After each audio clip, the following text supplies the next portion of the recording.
Prologue. Translated by Clifford E. Landers. The alchemist picked up a book that someone in the caravan had brought. Leafing through the pages, he found a story about Narcissus. The alchemist knew the legend of Narcissus, a youth who knelt daily beside a lake to contemplate his own beauty. He was so fascinated by himself that, one morning, he fell into the lake and drowned. At the spot where he fell, a flower was born, which was called the Narcissus. But this was not how the author of the book ended the story. He said that when Narcissus died, the goddesses of the forest appeared and found the lake, which had been fresh water, transformed into a lake of salty tears. "Why do you weep?" the goddesses asked. "I weep for Narcissus," the lake replied. "Ah, it is no surprise that you weep for Narcissus," they said, "for though we always pursued him in the forest, you alone could contemplate his beauty close at hand." "But, was Narcissus beautiful?" the lake asked. "Who better than you to know that?" the goddesses said in wonder. "After all, it was by your banks that he knelt each day to contemplate himself." The lake was silent for some time. Finally, it said, "I weep for Narcissus, but I never noticed that Narcissus was beautiful.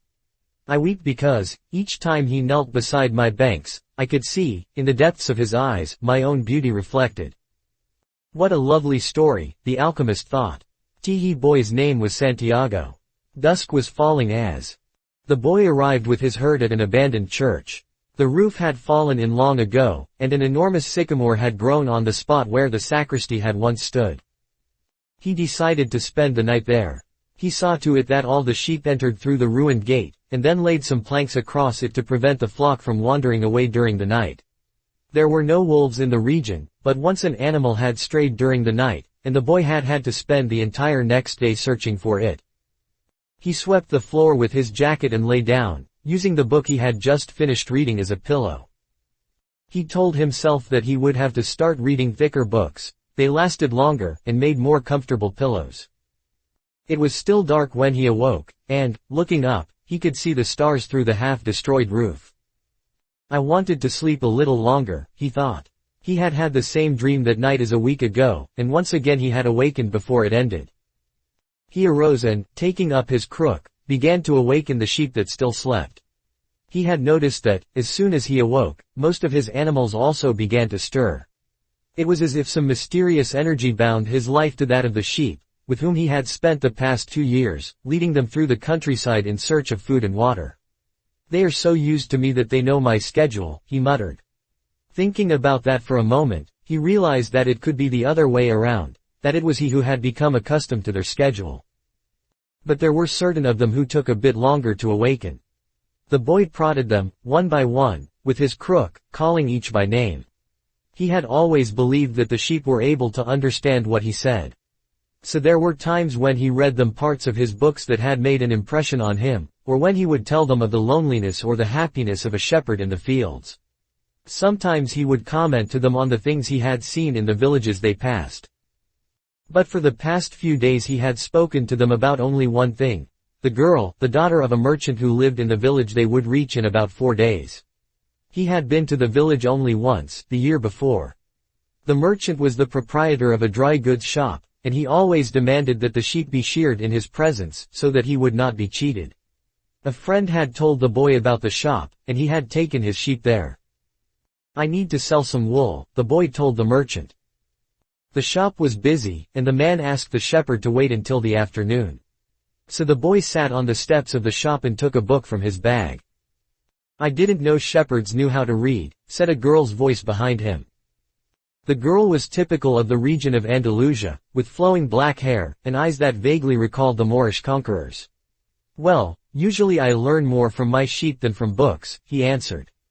During the 2 hours that they talked, she told him she was the merchant's daughter, and spoke of life in the village, where each day was like all the others. The shepherd told her of the Andalusian countryside, and related the news from the other towns where he had stopped. It was a pleasant change from talking to his sheep. "How did you learn to read?" the girl asked at one point. "Like everybody learns," he said. "In school." "Well, if you know how to read, why are you just a shepherd?" The boy mumbled an answer that allowed him to avoid responding to her question. He was sure the girl would never understand. He went on telling stories about his travels, and her bright, Moorish eyes went wide with fear and surprise. As the time passed, the boy found himself wishing that the day would never end, that her father would stay busy and keep him waiting for 3 days. He recognized that he was feeling something he had never experienced before, the desire to live in one place forever. With the girl with the raven hair, his days would never be the same again. But finally the merchant appeared, and asked the boy to shear 4 sheep. He paid for the wool and asked the shepherd to come back the following year. And now it was only 4 days before he would be back in that same village. He was excited, and at the same time uneasy. Maybe the girl had already forgotten him. Lots of shepherds passed through, selling their wool. It doesn't matter, he said to his sheep. I know other girls in other places. But in his heart he knew that it did matter. And he knew that shepherds, like seamen and like traveling salesmen, always found a town where there was someone who could make them forget the joys of carefree wandering. The day was dawning, and the shepherd urged his sheep in the direction of the sun. They never have to make any decisions, he thought. Maybe that's why they always stay close to me. The only things that concerned the sheep were food and water.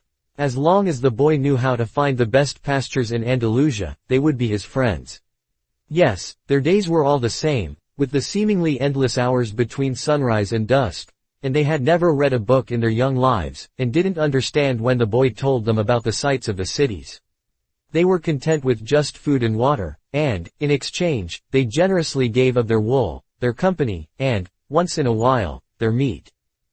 If I became a monster today, and decided to kill them, one by one, they would become aware only after most of the flock had been slaughtered, thought the boy. They trust me, and they've forgotten how to rely on their own instincts, because I lead them to nourishment. The boy was surprised at his thoughts. Maybe the church, with the sycamore growing from within, had been haunted. It had caused him to have the same dream for a second time, and it was causing him to feel anger toward his faithful companions. He drank a bit from the wine that remained from his dinner of the night before, and he gathered his jacket closer to his body. He knew that a few hours from now, with the sun at its zenith, the heat would be so great that he would not be able to lead his flock across the fields. It was the time of day when all of Spain slept during the summer. The heat lasted until nightfall, and all that time he had to carry his jacket. But when he thought to complain about the burden of its weight, he remembered that, because he had the jacket, he had withstood the cold of the dawn. We have to be prepared for change, he thought, and he was grateful for the jacket's weight and warmth. The jacket had a purpose, and so did the boy.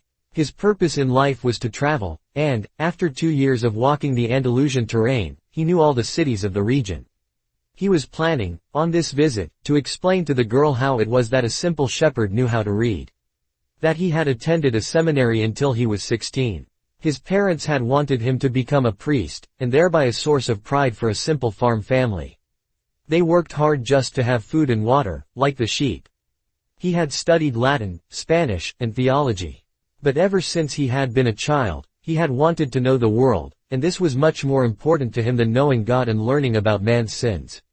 One afternoon, on a visit to his family, he had summoned up the courage to tell his father that he didn't want to become a priest. That he wanted to travel. People from all over the world have passed through this village, son, said his father. They come in search of new things, but when they leave they are basically the same people they were when they arrived. They climb the mountain to see the castle, and they wind up thinking that the past was better than what we have now. They have blonde hair, or dark skin, but basically they're the same as the people who live right here. But I'd like to see the castles in the towns where they live, the boy explained. Those people, when they see our land, say that they would like to live here forever, his father continued.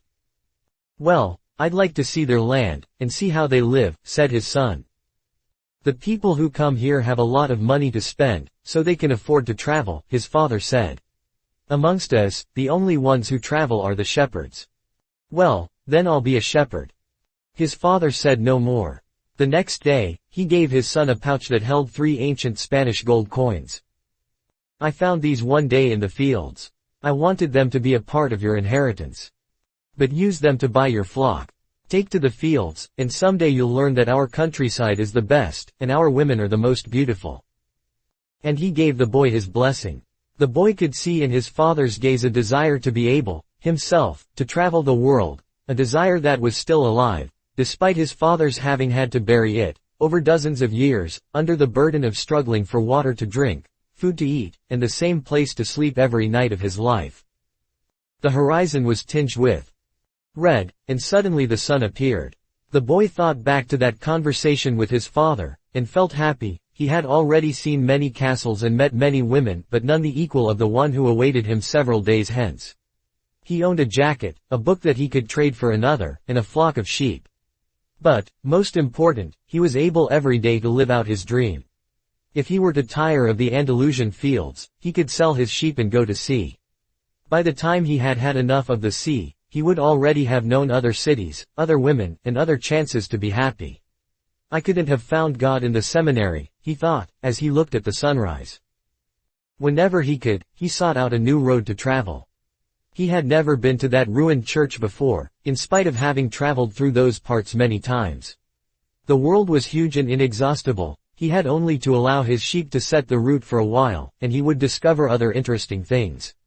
The problem is that they don't even realize that they're walking a new road every day. They don't see that the fields are new and the seasons change. All they think about is food and water.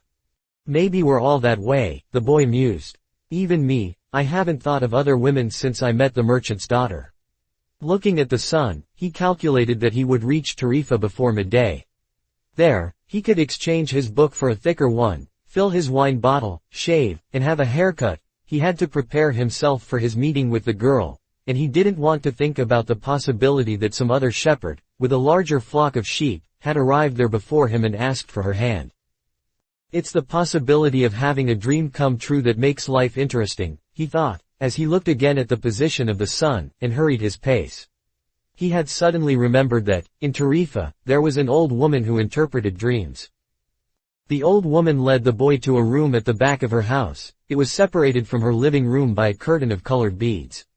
The room's furnishings consisted of a table, an image of the Sacred Heart of Jesus, and 2 chairs. The woman sat down, and told him to be seated as well. Then she took both of his hands in hers, and began quietly to pray. It sounded like a gypsy prayer.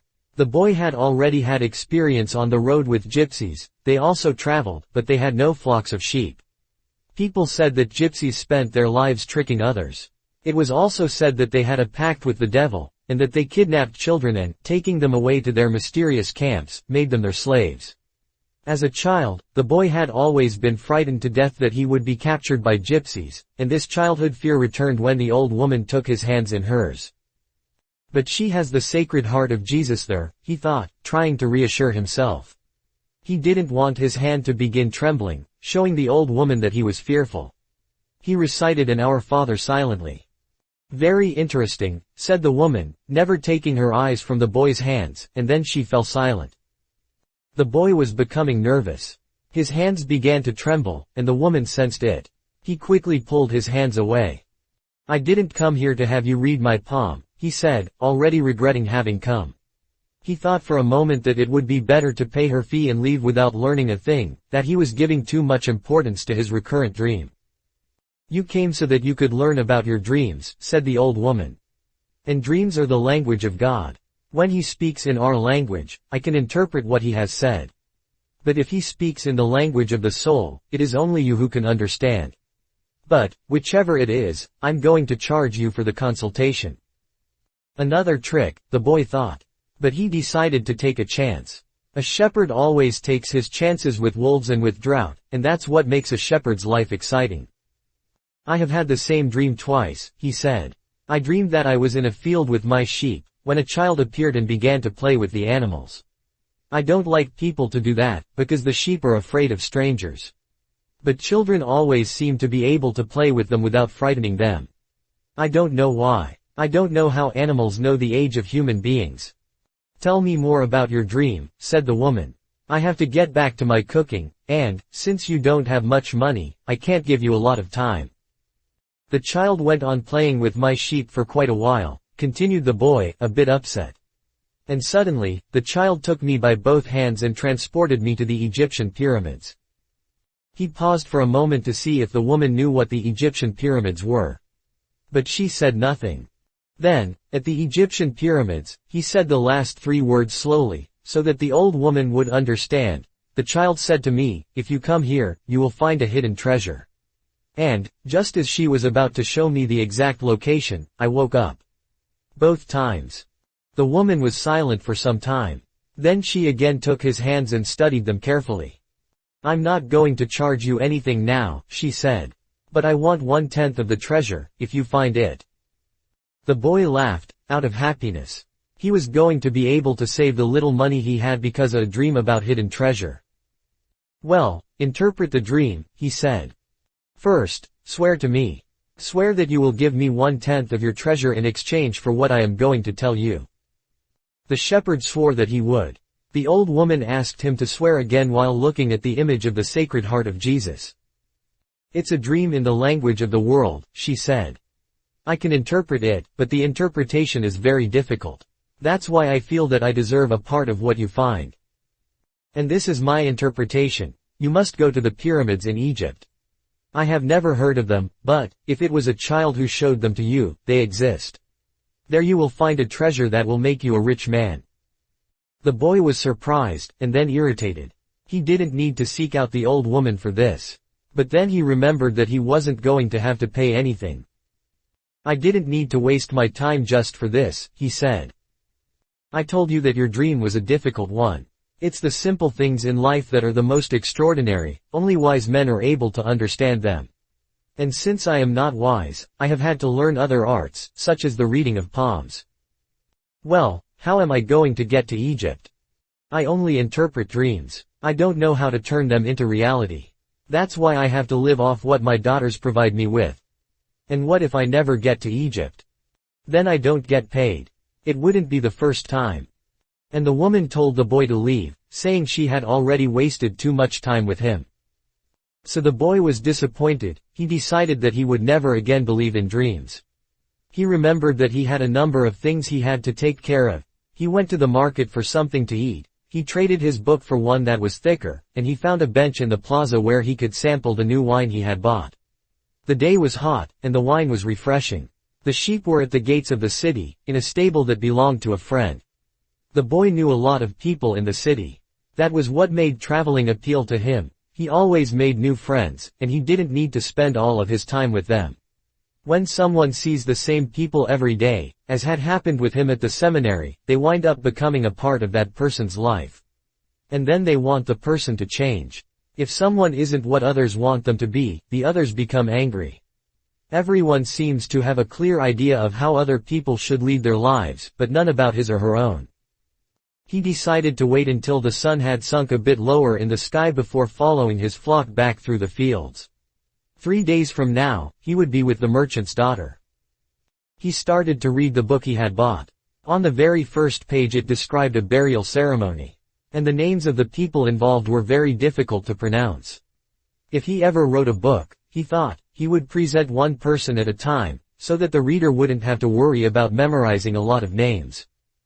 When he was finally able to concentrate on what he was reading, he liked the book better. The burial was on a snowy day, and he welcomed the feeling of being cold. As he read on, an old man sat down at his side and tried to strike up a conversation. "What are they doing?" the old man asked, pointing at the people in the plaza. "Working," the boy answered dryly, making it look as if he wanted to concentrate on his reading. Actually, he was thinking about shearing his sheep in front of the merchant's daughter, so that she could see that he was someone who was capable of doing difficult things. He had already imagined the scene many times. Every time, the girl became fascinated when he explained that the sheep had to be sheared from back to front. He also tried to remember some good stories to relate as he sheared the sheep. Most of them he had read in books, but he would tell them as if they were from his personal experience. She would never know the difference, because she didn't know how to read. Meanwhile, the old man persisted in his attempt to strike up a conversation. He said that he was tired and thirsty, and asked if he might have a sip of the boy's wine. The boy offered his bottle, hoping that the old man would leave him alone. But the old man wanted to talk, and he asked the boy what book he was reading. The boy was tempted to be rude, and moved to another bench, but his father had taught him to be respectful of the elderly. So he held out the book to the man, for 2 reasons. First, that he, himself, wasn't sure how to pronounce the title, and second, that if the old man didn't know how to read, he would probably feel ashamed and decide of his own accord to change benches. Said the old man, looking at all sides of the book, as if it were some strange object. This is an important book, but it's really irritating. The boy was shocked. The old man knew how to read, and had already read the book. And if the book was irritating, as the old man had said, the boy still had time to change it for another. It's a book that says the same thing almost all the other books in the world say, continued the old man. It describes people's inability to choose their own personal legends. And it ends up saying that everyone believes the world's greatest lie. What's the world's greatest lie? The boy asked, completely surprised. It's this, that at a certain point in our lives, we lose control of what's happening to us, and our lives become controlled by fate. That's the world's greatest lie. That's never happened to me, the boy said. They wanted me to be a priest, but I decided to become a shepherd. Much better, said the old man. Because you really like to travel. He knew what I was thinking, the boy said to himself. The old man, meanwhile, was leafing through the book, without seeming to want to return it at all. The boy noticed that the man's clothing was strange. He looked like an Arab, which was not unusual in those parts. Africa was only a few hours from Tarifa, one had only to cross the narrow straits by boat.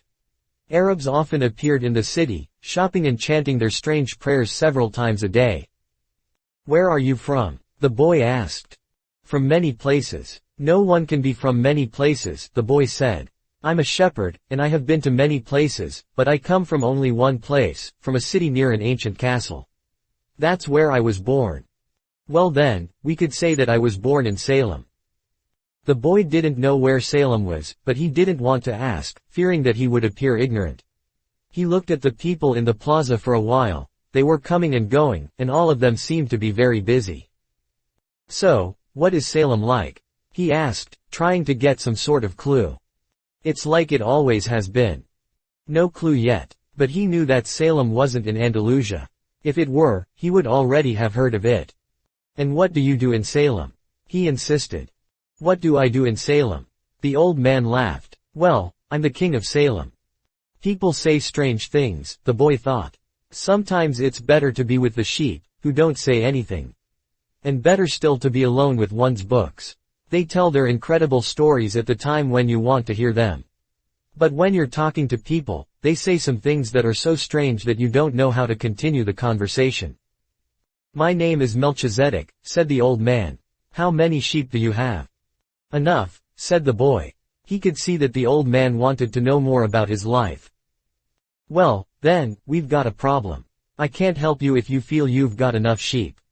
The boy was getting irritated. He wasn't asking for help. It was the old man who had asked for a drink of his wine, and had started the conversation. Give me my book, the boy said. I have to go and gather my sheep and get going.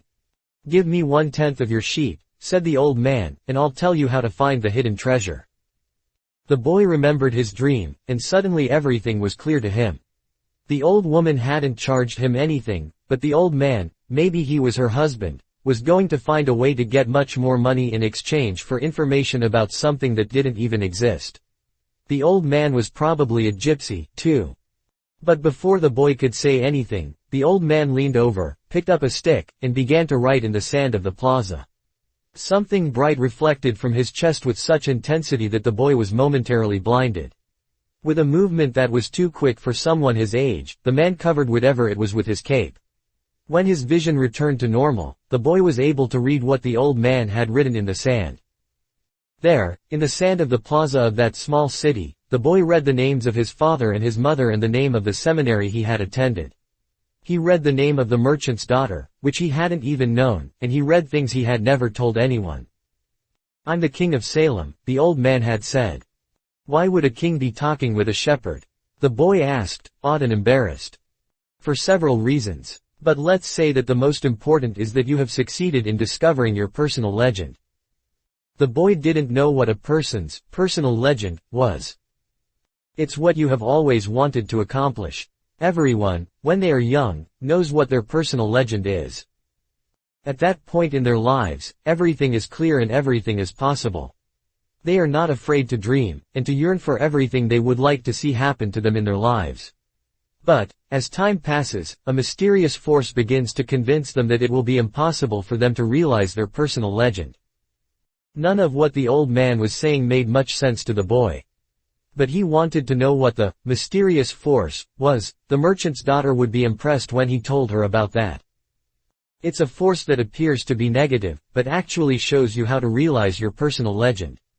It prepares your spirit and your will, because there is one great truth on this planet: whoever you are, or whatever it is that you do, when you really want something, it's because that desire originated in the soul of the universe. It's your mission on Earth. Even when all you want to do is travel, or marry the daughter of a textile merchant. Yes, or even search for treasure. The soul of the world is nourished by people's happiness, and also by unhappiness, envy, and jealousy. To realize one's personal legend is a person's only real obligation. All things are one. And, when you want something, all the universe conspires in helping you to achieve it. They were both silent for a time, observing the plaza and the townspeople. It was the old man who spoke first. "Why do you tend a flock of sheep?" "Because I like to travel." The old man pointed to a baker standing in his shop window at one corner of the plaza. When he was a child, that man wanted to travel, too. But he decided first to buy his bakery and put some money aside. When he's an old man, he's going to spend a month in Africa. He never realized that people are capable, at any time in their lives, of doing what they dream of. He should have decided to become a shepherd, the boy said. Well, he thought about that, the old man said. But bakers are more important people than shepherds. Bakers have homes, while shepherds sleep out in the open. Parents would rather see their children marry bakers than shepherds. The boy felt a pang in his heart, thinking about the merchant's daughter. There was surely a baker in her town. The old man continued, in the long run, what people think about shepherds and bakers becomes more important for them than their own personal legends. The old man leafed through the book, and fell to reading a page he came to. The boy waited, and then interrupted the old man just as he himself had been interrupted. "Why are you telling me all this?" "Because you are trying to realize your personal legend. And you are at the point where you're about to give it all up. And that's when you always appear on the scene. Not always in this way, but I always appear in one form or another. Sometimes I appear in the form of a solution, or a good idea. At other times, at a crucial moment, I make it easier for things to happen. There are other things I do, too, but most of the time people don't realize I've done them." The old man related that, the week before, he had been forced to appear before a miner, and had taken the form of a stone. The miner had abandoned everything to go mining for emeralds. For 5 years he had been working a certain river, and had examined hundreds of thousands of stones looking for an emerald. The miner was about to give it all up, right at the point when, if he were to examine just one more stone, just one more, he would find his emerald. Since the miner had sacrificed everything to his personal legend, the old man decided to become involved. He transformed himself into a stone that rolled up to the miner's foot. The miner, with all the anger and frustration of his 5 fruitless years, picked up the stone and threw it aside. But he had thrown it with such force that it broke the stone it fell upon, and there, embedded in the broken stone, was the most beautiful emerald in the world. People learn, early in their lives, what is their reason for being, said the old man, with a certain bitterness. Maybe that's why they give up on it so early, too. But that's the way it is.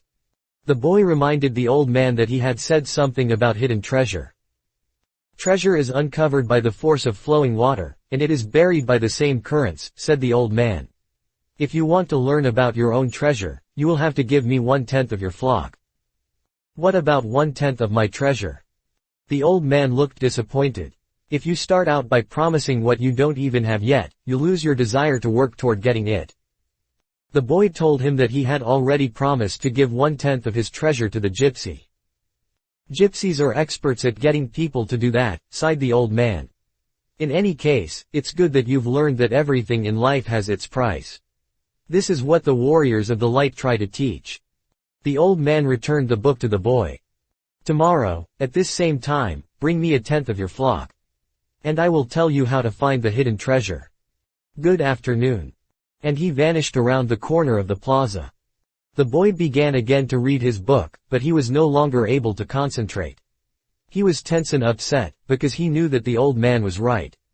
He went over to the bakery and bought a loaf of bread, thinking about whether or not he should tell the baker what the old man had said about him. Sometimes it's better to leave things as they are, he thought to himself, and decided to say nothing. If he were to say anything, the baker would spend 3 days thinking about giving it all up, even though he had gotten used to the way things were. The boy could certainly resist causing that kind of anxiety for the baker. So he began to wander through the city, and found himself at the gates. There was a small building there, with a window at which people bought tickets to Africa. And he knew that Egypt was in Africa. "Can I help you?" asked the man behind the window.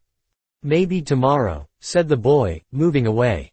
If he sold just one of his sheep, he'd have enough to get to the other shore of the strait. The idea frightened him. "Another dreamer," said the ticket seller to his assistant, watching the boy walk away. "He doesn't have enough money to travel." While standing at the ticket window, the boy had remembered his flock, and decided he should go back to being a shepherd. In 2 years he had learned everything about shepherding. He knew how to shear sheep, how to care for pregnant ewes, and how to protect the sheep from wolves. He knew all the fields and pastures of Andalusia. And he knew what was the fair price for every one of his animals. He decided to return to his friend's stable by the longest route possible. As he walked past the city's castle, he interrupted his return, and climbed the stone ramp that led to the top of the wall. From there, he could see Africa in the distance. Someone had once told him that it was from there that the Moors had come, to occupy all of Spain. He could see almost the entire city from where he sat, including the plaza where he had talked with the old man. "Curse the moment I met that old man," he thought. He had come to the town only to find a woman who could interpret his dream. Neither the woman nor the old man was at all impressed by the fact that he was a shepherd. They were solitary individuals who no longer believed in things, and didn't understand that shepherds become attached to their sheep. He knew everything about each member of his flock. He knew which ones were lame, which one was to give birth 2 months from now, and which were the laziest. He knew how to shear them, and how to slaughter them. If he ever decided to leave them, they would suffer. The wind began to pick up. He knew that wind. People called it the Levanter, because on it the Moors had come from the Levant at the eastern end of the Mediterranean. The Levanter increased in intensity. "Here I am, between my flock and my treasure," the boy thought. He had to choose between something he had become accustomed to and something he wanted to have. There was also the merchant's daughter, but she wasn't as important as his flock, because she didn't depend on him. Maybe she didn't even remember him. He was sure that it made no difference to her on which day he appeared. For her, every day was the same, and when each day is the same as the next, it's because people fail to recognize the good things that happen in their lives every day that the sun rises. "I left my father, my mother, and the town castle behind. They have gotten used to my being away, and so have I. The sheep will get used to my not being there, too," the boy thought. From where he sat, he could observe the plaza. People continued to come and go from the baker's shop. A young couple sat on the bench where he had talked with the old man, and they kissed. "That baker," he said to himself, without completing the thought. The Levanter was still getting stronger, and he felt its force on his face. That wind had brought the Moors, yes, but it had also brought the smell of the desert and of veiled women. It had brought with it the sweat and the dreams of men who had once left to search for the unknown, and for golden adventure, and for the pyramids. The boy felt jealous of the freedom of the wind, and saw that he could have the same freedom. There was nothing to hold him back except himself.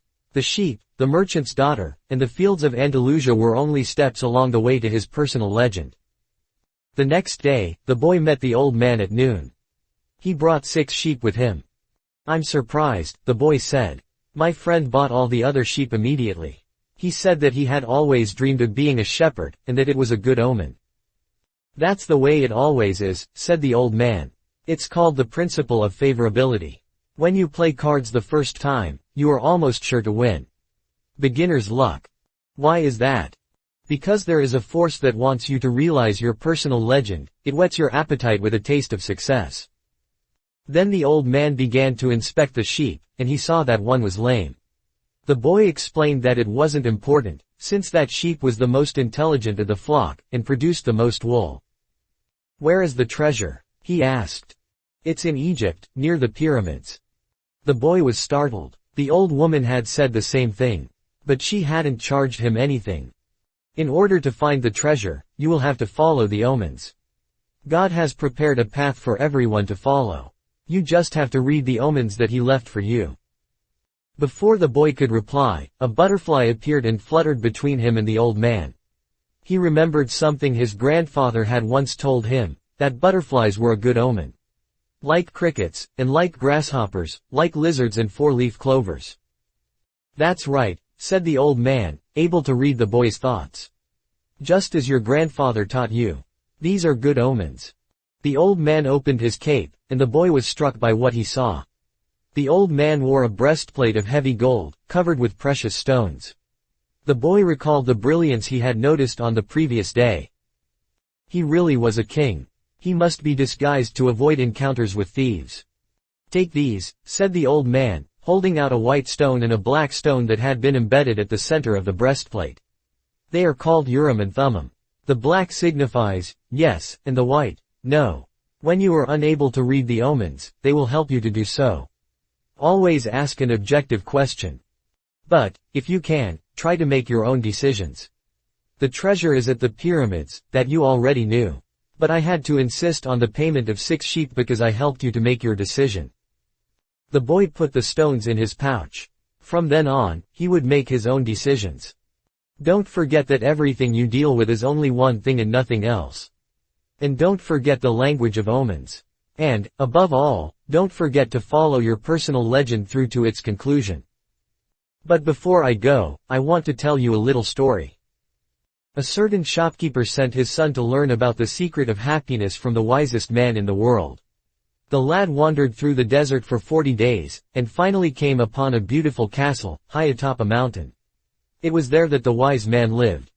Rather than finding a saintly man, though, our hero, on entering the main room of the castle, saw a hive of activity. Tradesmen came and went, people were conversing in the corners, a small orchestra was playing soft music, and there was a table covered with platters of the most delicious food in that part of the world.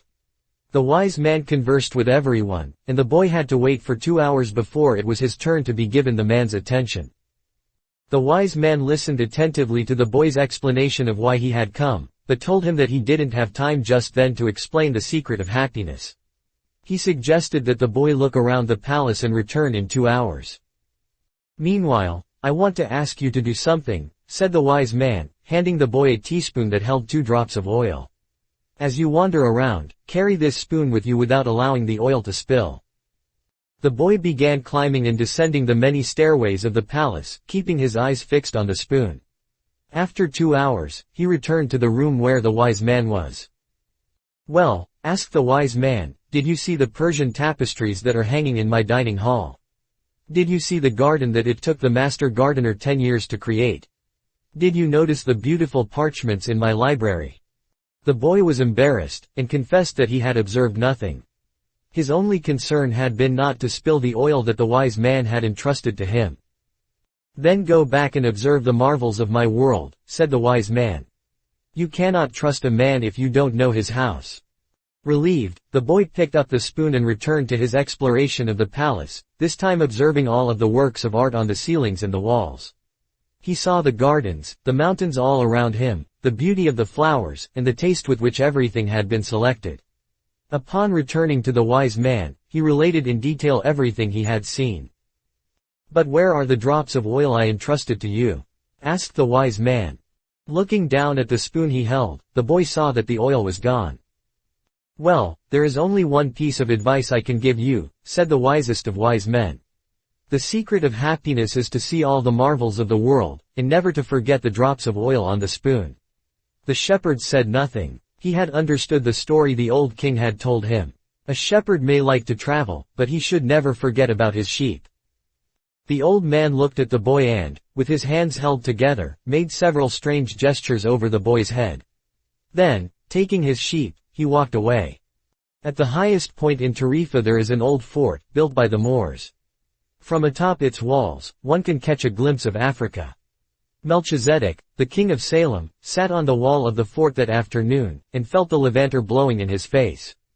The sheep fidgeted nearby, uneasy with their new owner and excited by so much change. All they wanted was food and water. Melchizedek watched a small ship that was plowing its way out of the port. He would never again see the boy, just as he had never seen Abraham again after having charged him his 1/10 fee. That was his work. The gods should not have desires, because they don't have personal legends. But the king of Salem hoped desperately that the boy would be successful. It's too bad that he's quickly going to forget my name, he thought. I should have repeated it for him. Then when he spoke about me he would say that I am Melchizedek, the king of Salem.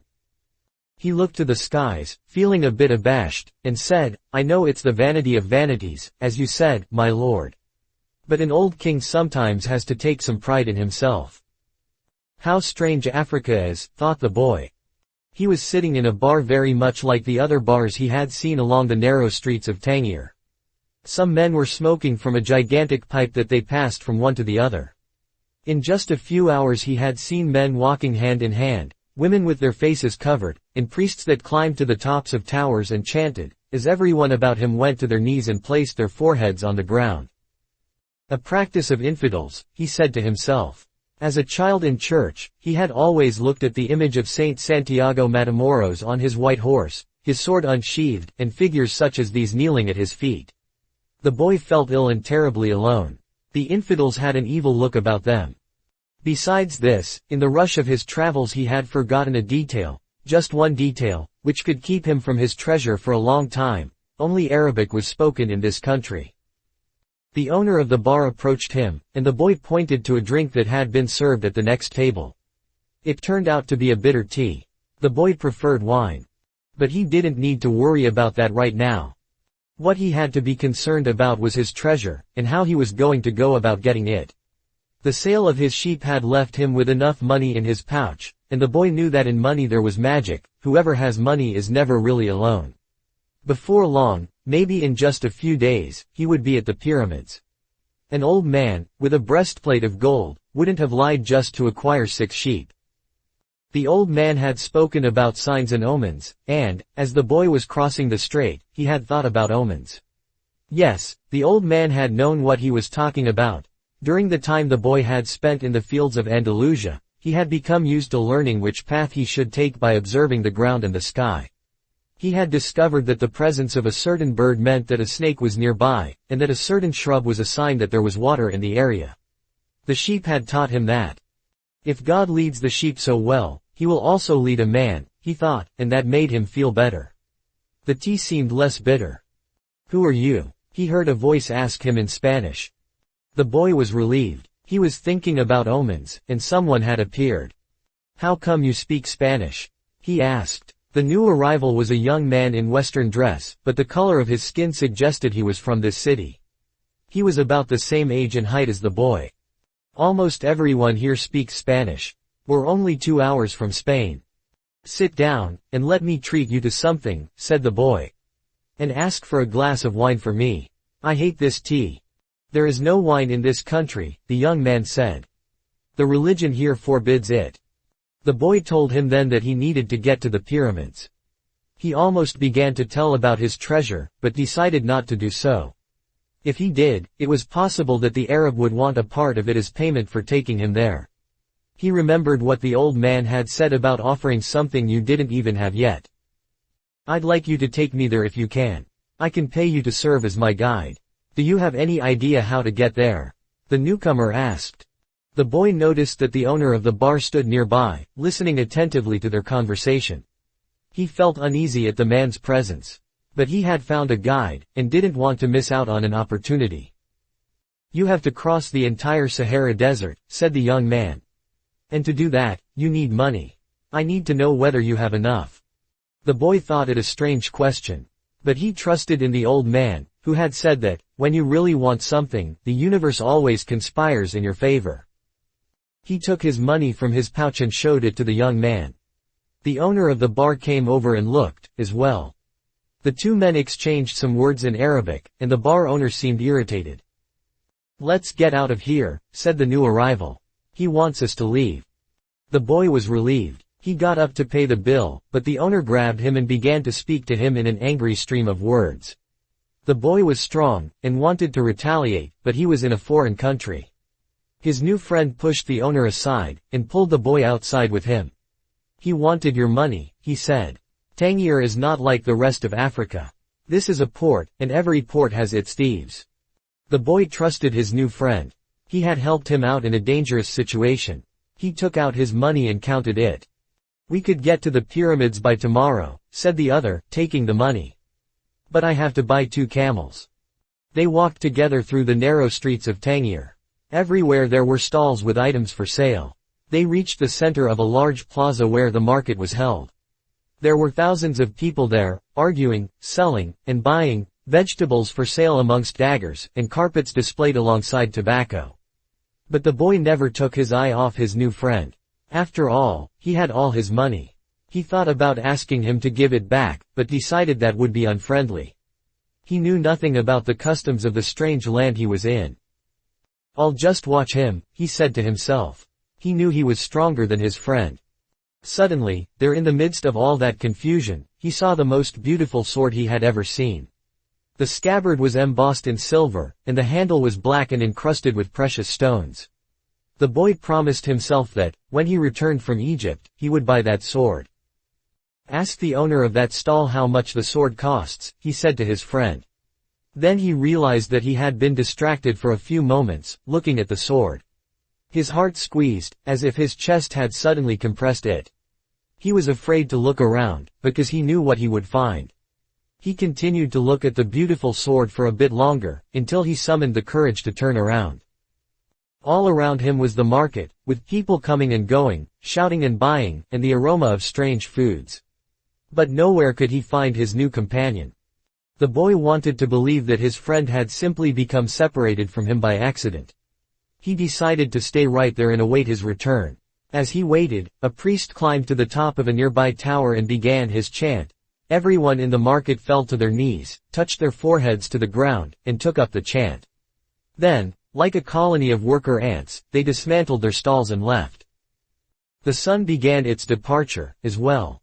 The boy watched it through its trajectory for some time, until it was hidden behind the white houses surrounding the plaza. He recalled that when the sun had risen that morning, he was on another continent, still a shepherd with 60 sheep, and looking forward to meeting with a girl. That morning he had known everything that was going to happen to him as he walked through the familiar fields. But now, as the sun began to set, he was in a different country, a stranger in a strange land, where he couldn't even speak the language. He was no longer a shepherd, and he had nothing, not even the money to return and start everything over. All this happened between sunrise and sunset, the boy thought. He was feeling sorry for himself, and lamenting the fact that his life could have changed so suddenly and so drastically. He was so ashamed that he wanted to cry. He had never even wept in front of his own sheep. But the marketplace was empty, and he was far from home, so he wept. He wept because God was unfair, and because this was the way God repaid those who believed in their dreams. "When I had my sheep, I was happy, and I made those around me happy. People saw me coming and welcomed me," he thought. "But now I'm sad and alone.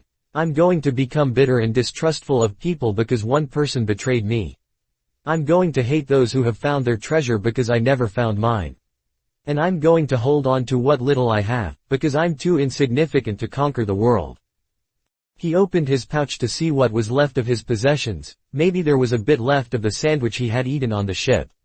But all he found was the heavy book, his jacket, and the 2 stones the old man had given him.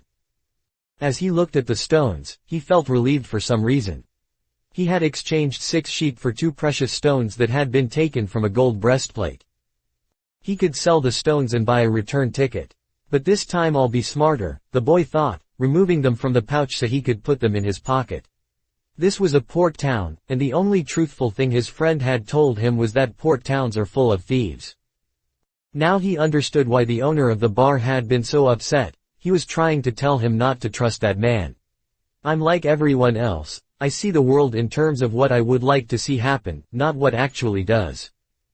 He ran his fingers slowly over the stones, sensing their temperature and feeling their surfaces. They were his treasure. Just handling them made him feel better.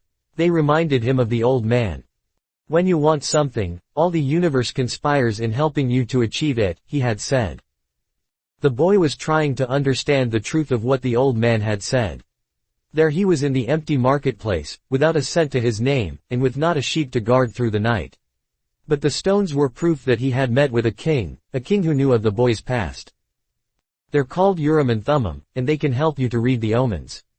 The boy put the stones back in the pouch and decided to do an experiment. The old man had said to ask very clear questions, and to do that, the boy had to know what he wanted. So, he asked if the old man's blessing was still with him. He took out one of the stones. It was, yes. Am I going to find my treasure? He asked. He stuck his hand into the pouch, and felt around for one of the stones.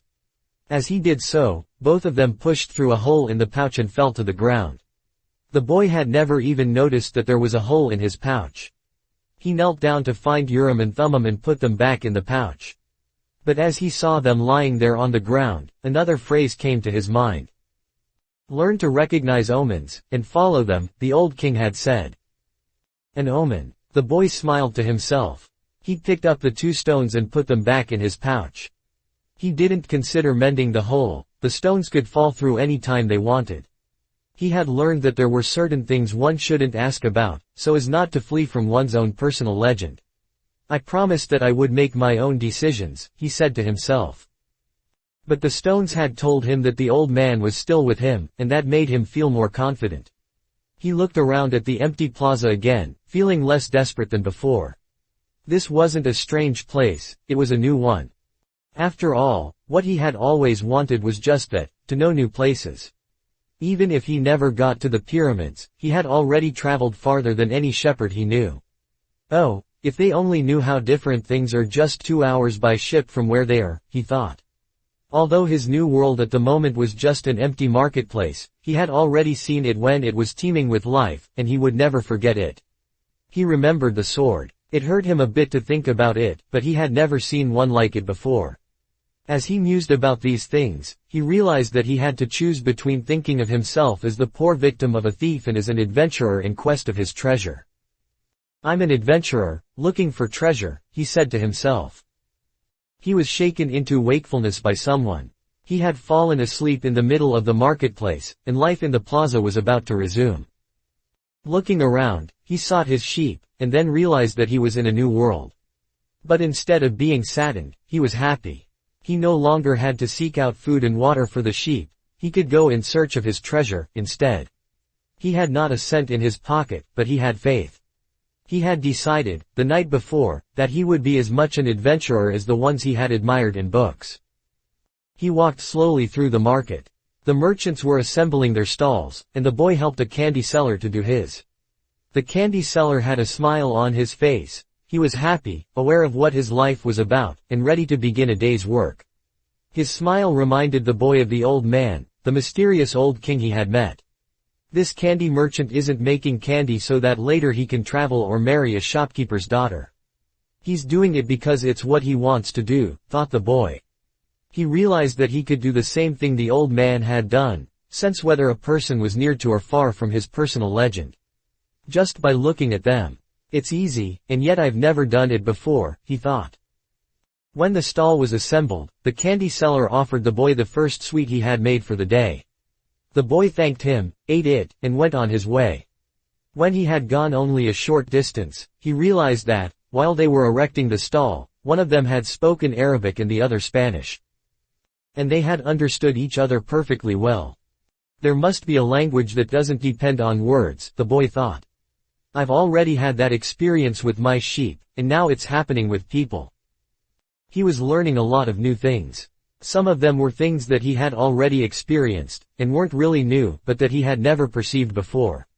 And he hadn't perceived them because he had become accustomed to them. He realized, if I can learn to understand this language without words, I can learn to understand the world.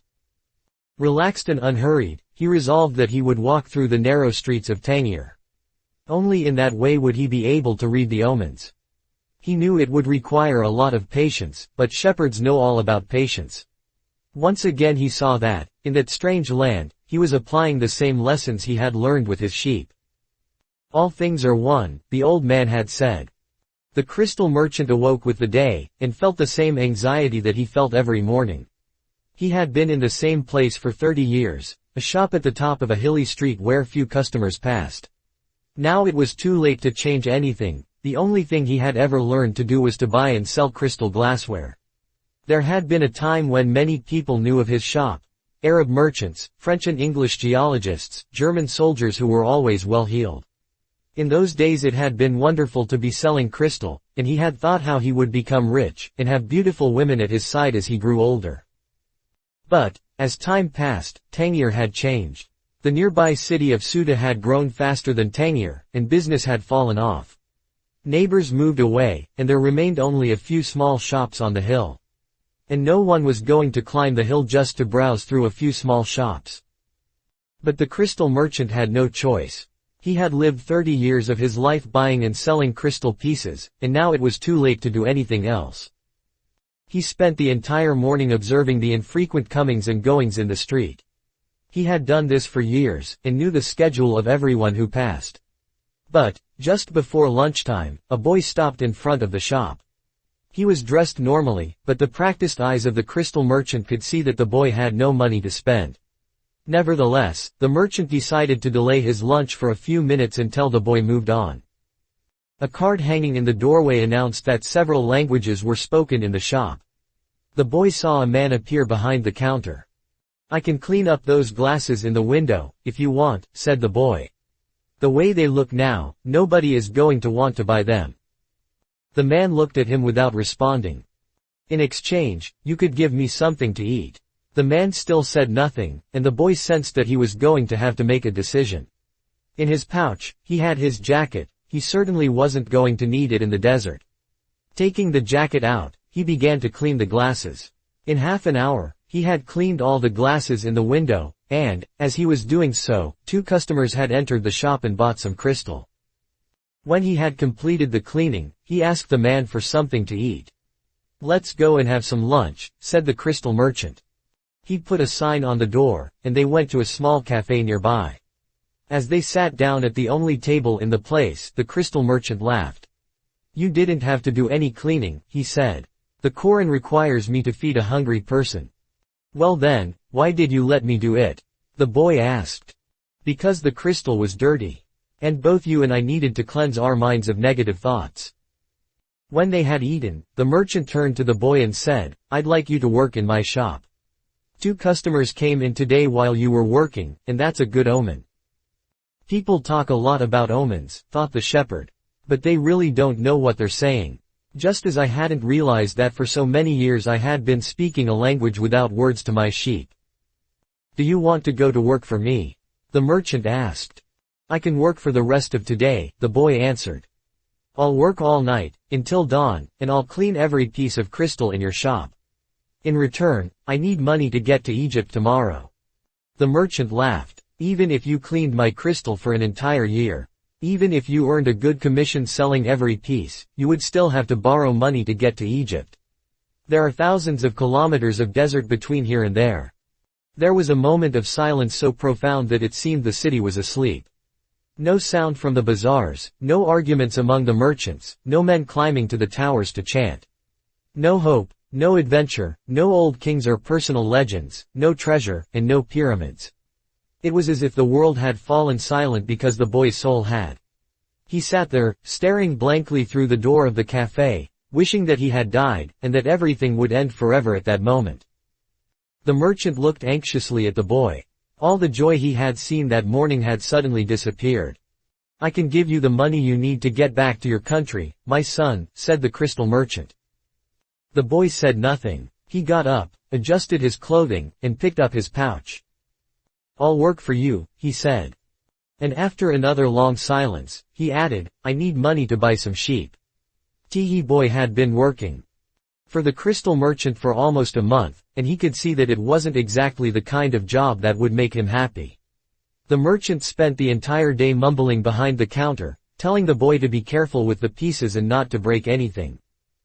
But he stayed with the job because the merchant, although he was an old grouch, treated him fairly. The boy received a good commission for each piece he sold, and had already been able to put some money aside. That morning he had done some calculating. If he continued to work every day as he had been, he would need a whole year to be able to buy some sheep. I'd like to build a display case for the crystal, the boy said to the merchant. We could place it outside, and attract those people who pass at the bottom of the hill. I've never had one before, the merchant answered. People will pass by and bump into it, and pieces will be broken. Well, when I took my sheep through the field, some of them might have died if we had come upon a snake. But that's the way life is with sheep and with shepherds. The merchant turned to a customer who wanted 3 crystal glasses. He was selling better than ever. As if time had turned back to the old days when the street had been one of Tangier's major attractions. Business has really improved, he said to the boy, after the customer had left. I'm doing much better, and soon you'll be able to return to your sheep. Why ask more out of life? Because we have to respond to omens, the boy said, almost without meaning to. Then he regretted what he had said, because the merchant had never met the king. It's called the principle of favorability, beginner's luck. Because life wants you to achieve your personal legend, the old king had said. But the merchant understood what the boy had said. The boy's very presence in the shop was an omen, and, as time passed and money was pouring into the cash drawer, he had no regrets about having hired the boy. The boy was being paid more money than he deserved, because the merchant, thinking that sales wouldn't amount to much, had offered the boy a high commission rate. He had assumed he would soon return to his sheep. Why did you want to get to the pyramids? He asked, to get away from the business of the display. Because I've always heard about them, the boy answered, saying nothing about his dream. The treasure was now nothing but a painful memory, and he tried to avoid thinking about it. I don't know anyone around here who would want to cross the desert just to see the pyramids, said the merchant. They're just a pile of stones. You could build one in your backyard. You've never had dreams of travel, said the boy, turning to wait on a customer who had entered the shop. 2 days later, the merchant spoke to the boy about the display. I don't much like change, he said. You and I aren't like Hassan, that rich merchant. If he makes a buying mistake, it doesn't affect him much. But we too have to live with our mistakes. That's true enough, the boy thought, ruefully. Why did you think we should have the display? I want to get back to my sheep faster. We have to take advantage when luck is on our side, and do as much to help it as it's doing to help us. It's called the principle of favorability. Or beginner's luck. The merchant was silent for a few moments. Then he said, the Prophet gave us the Quran, and left us just 5 obligations to satisfy during our lives. The most important is to believe only in the one true God. The others are to pray 5 times a day, fast during Ramadan, and be charitable to the poor. He stopped there. His eyes filled with tears as he spoke of the Prophet. He was a devout man, and, even with all his impatience, he wanted to live his life in accordance with Muslim law. What's the 5th obligation? The boy asked. 2 days ago, you said that I had never dreamed of travel, the merchant answered. The 5th obligation of every Muslim is a pilgrimage. We are obliged, at least once in our lives, to visit the holy city of Mecca. Mecca is a lot farther away than the pyramids. When I was young, all I wanted to do was put together enough money to start this shop. I thought that someday I'd be rich, and could go to Mecca. I began to make some money, but I could never bring myself to leave someone in charge of the shop. The crystals are delicate things. At the same time, people were passing my shop all the time, heading for Mecca. Some of them were rich pilgrims, traveling in caravans with servants and camels, but most of the people making the pilgrimage were poorer than I. All who went there were happy at having done so. They placed the symbols of the pilgrimage on the doors of their houses.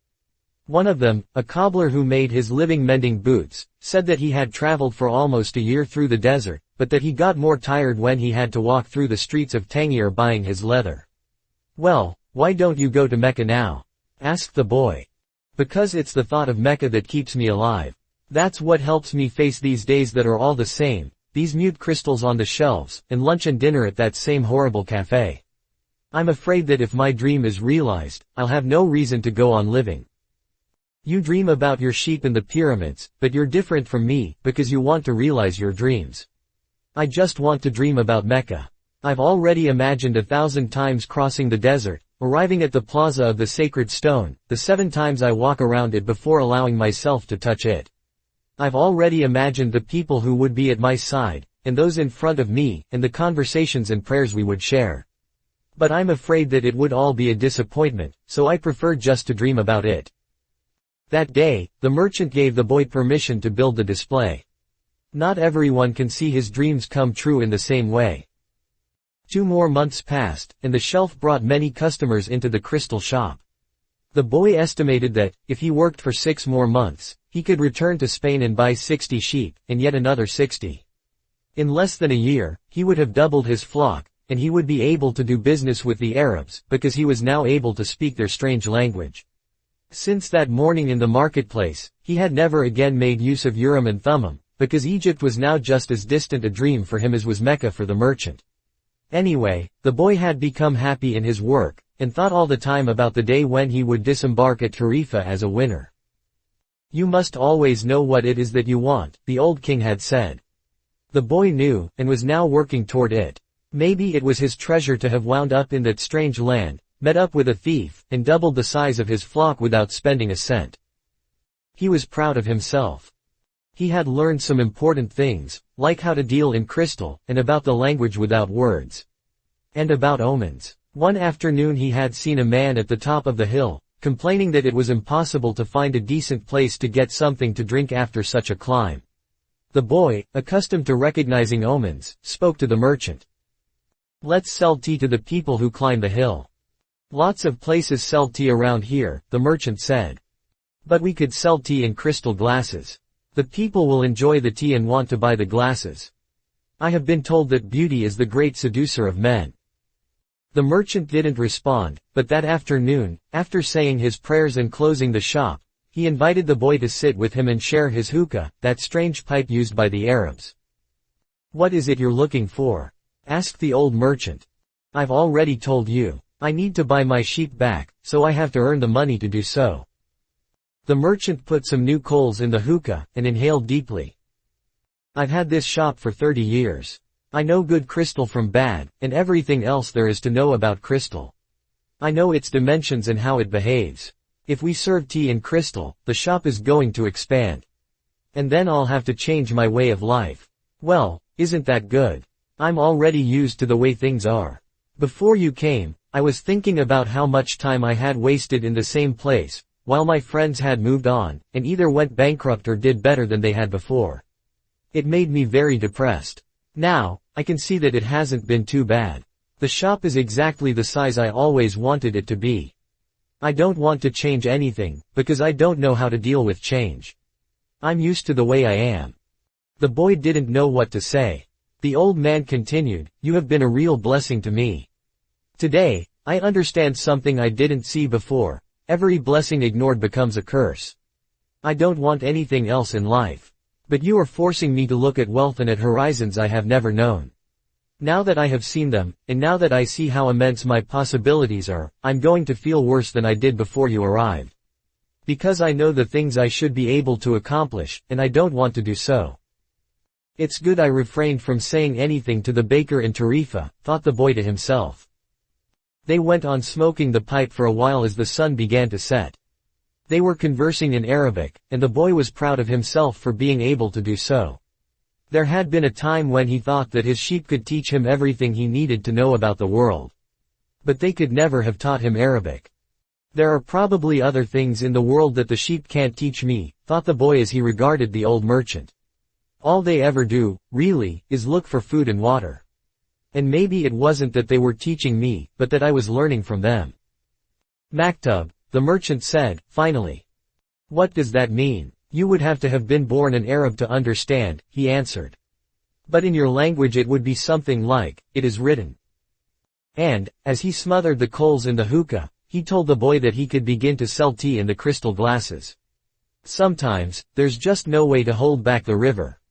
The men climbed the hill, and they were tired when they reached the top. But there they saw a crystal shop that offered refreshing mint tea. They went in to drink the tea, which was served in beautiful crystal glasses. "My wife never thought of this," said one, and he bought some crystal. He was entertaining guests that night, and the guests would be impressed by the beauty of the glassware. The other man remarked that tea was always more delicious when it was served in crystal, because the aroma was retained. The third said that it was a tradition in the Orient to use crystal glasses for tea because it had magical powers. Before long, the news spread, and a great many people began to climb the hill to see the shop that was doing something new in a trade that was so old. Other shops were opened that served tea and crystal, but they weren't at the top of a hill, and they had little business. Eventually, the merchant had to hire 2 more employees. He began to import enormous quantities of tea, along with his crystal, and his shop was sought out by men and women with a thirst for things new. And, in that way, the months passed. The boy awoke before dawn. It had been 11 months and 9 days since he had first set foot on the African continent. He dressed in his Arabian clothing of white linen, bought especially for this day. He put his head cloth in place and secured it with a ring made of camel skin. Wearing his new sandals, he descended the stairs silently. The city was still sleeping.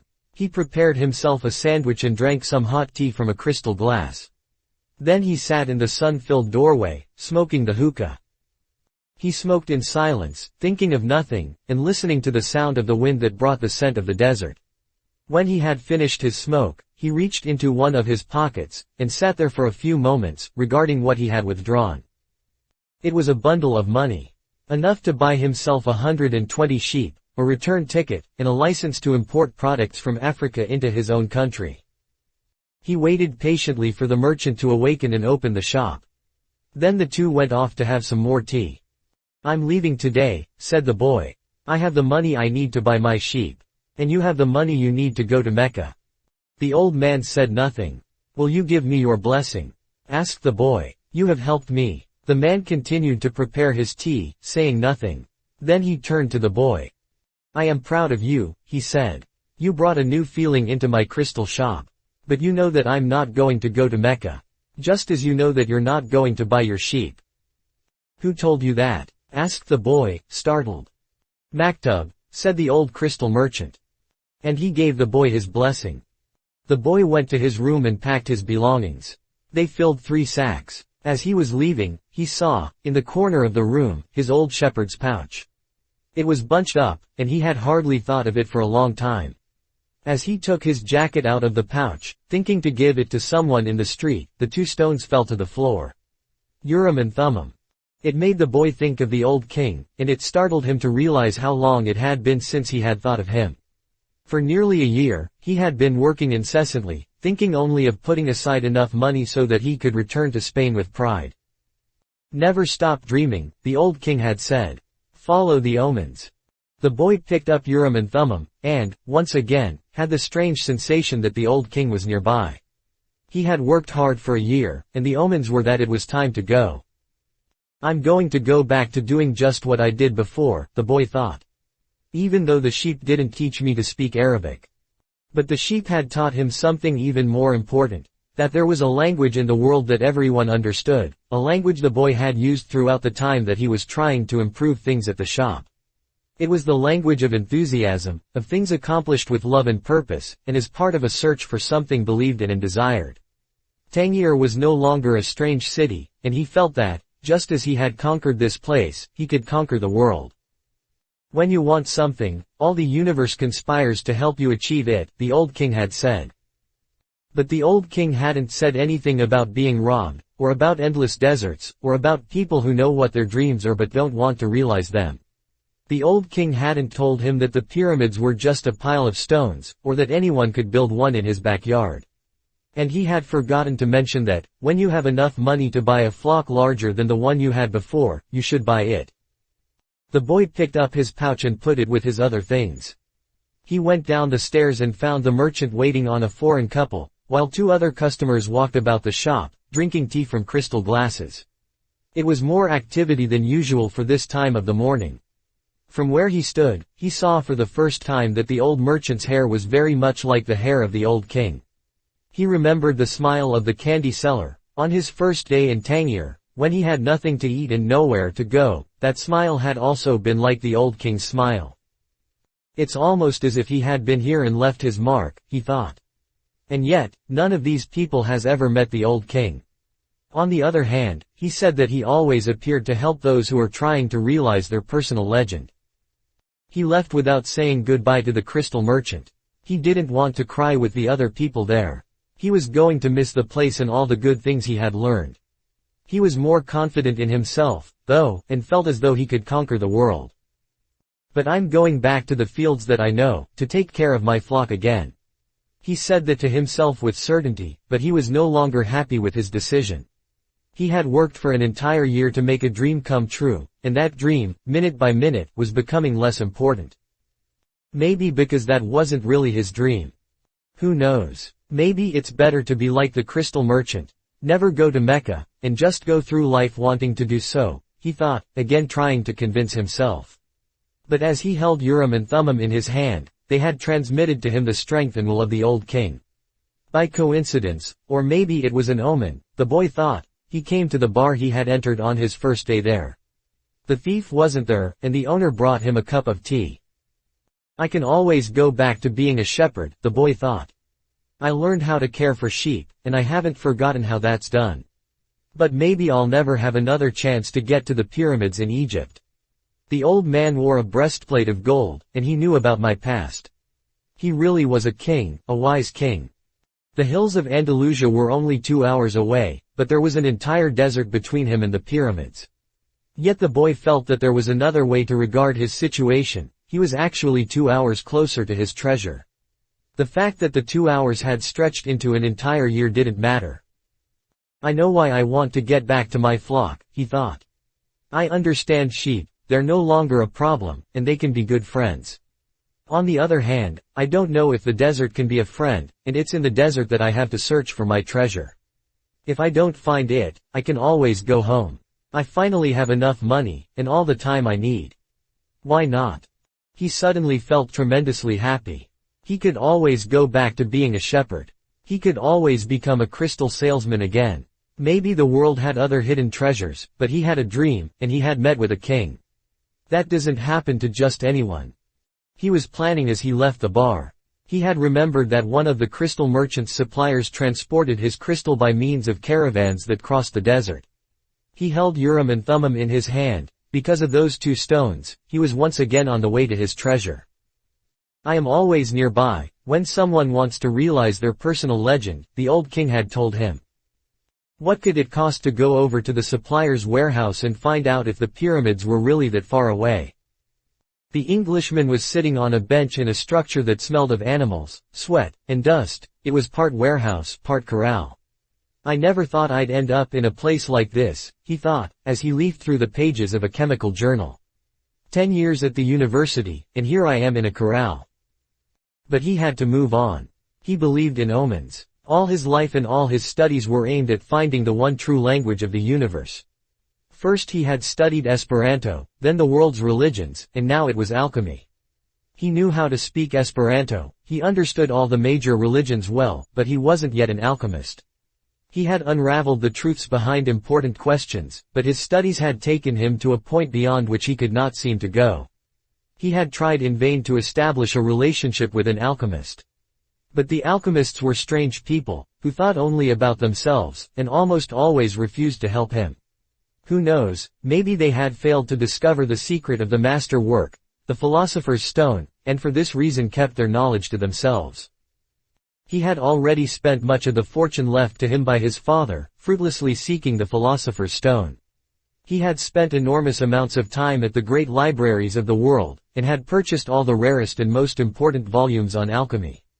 In one he had read that, many years ago, a famous Arabian alchemist had visited Europe. It was said that he was more than 200 years old, and that he had discovered the philosopher's stone and the elixir of life. The Englishman had been profoundly impressed by the story. But he would never have thought it more than just a myth, had not a friend of his, returning from an archaeological expedition in the desert, told him about an Arab that was possessed of exceptional powers. "He lives at the Al-Fayoum oasis," his friend had said.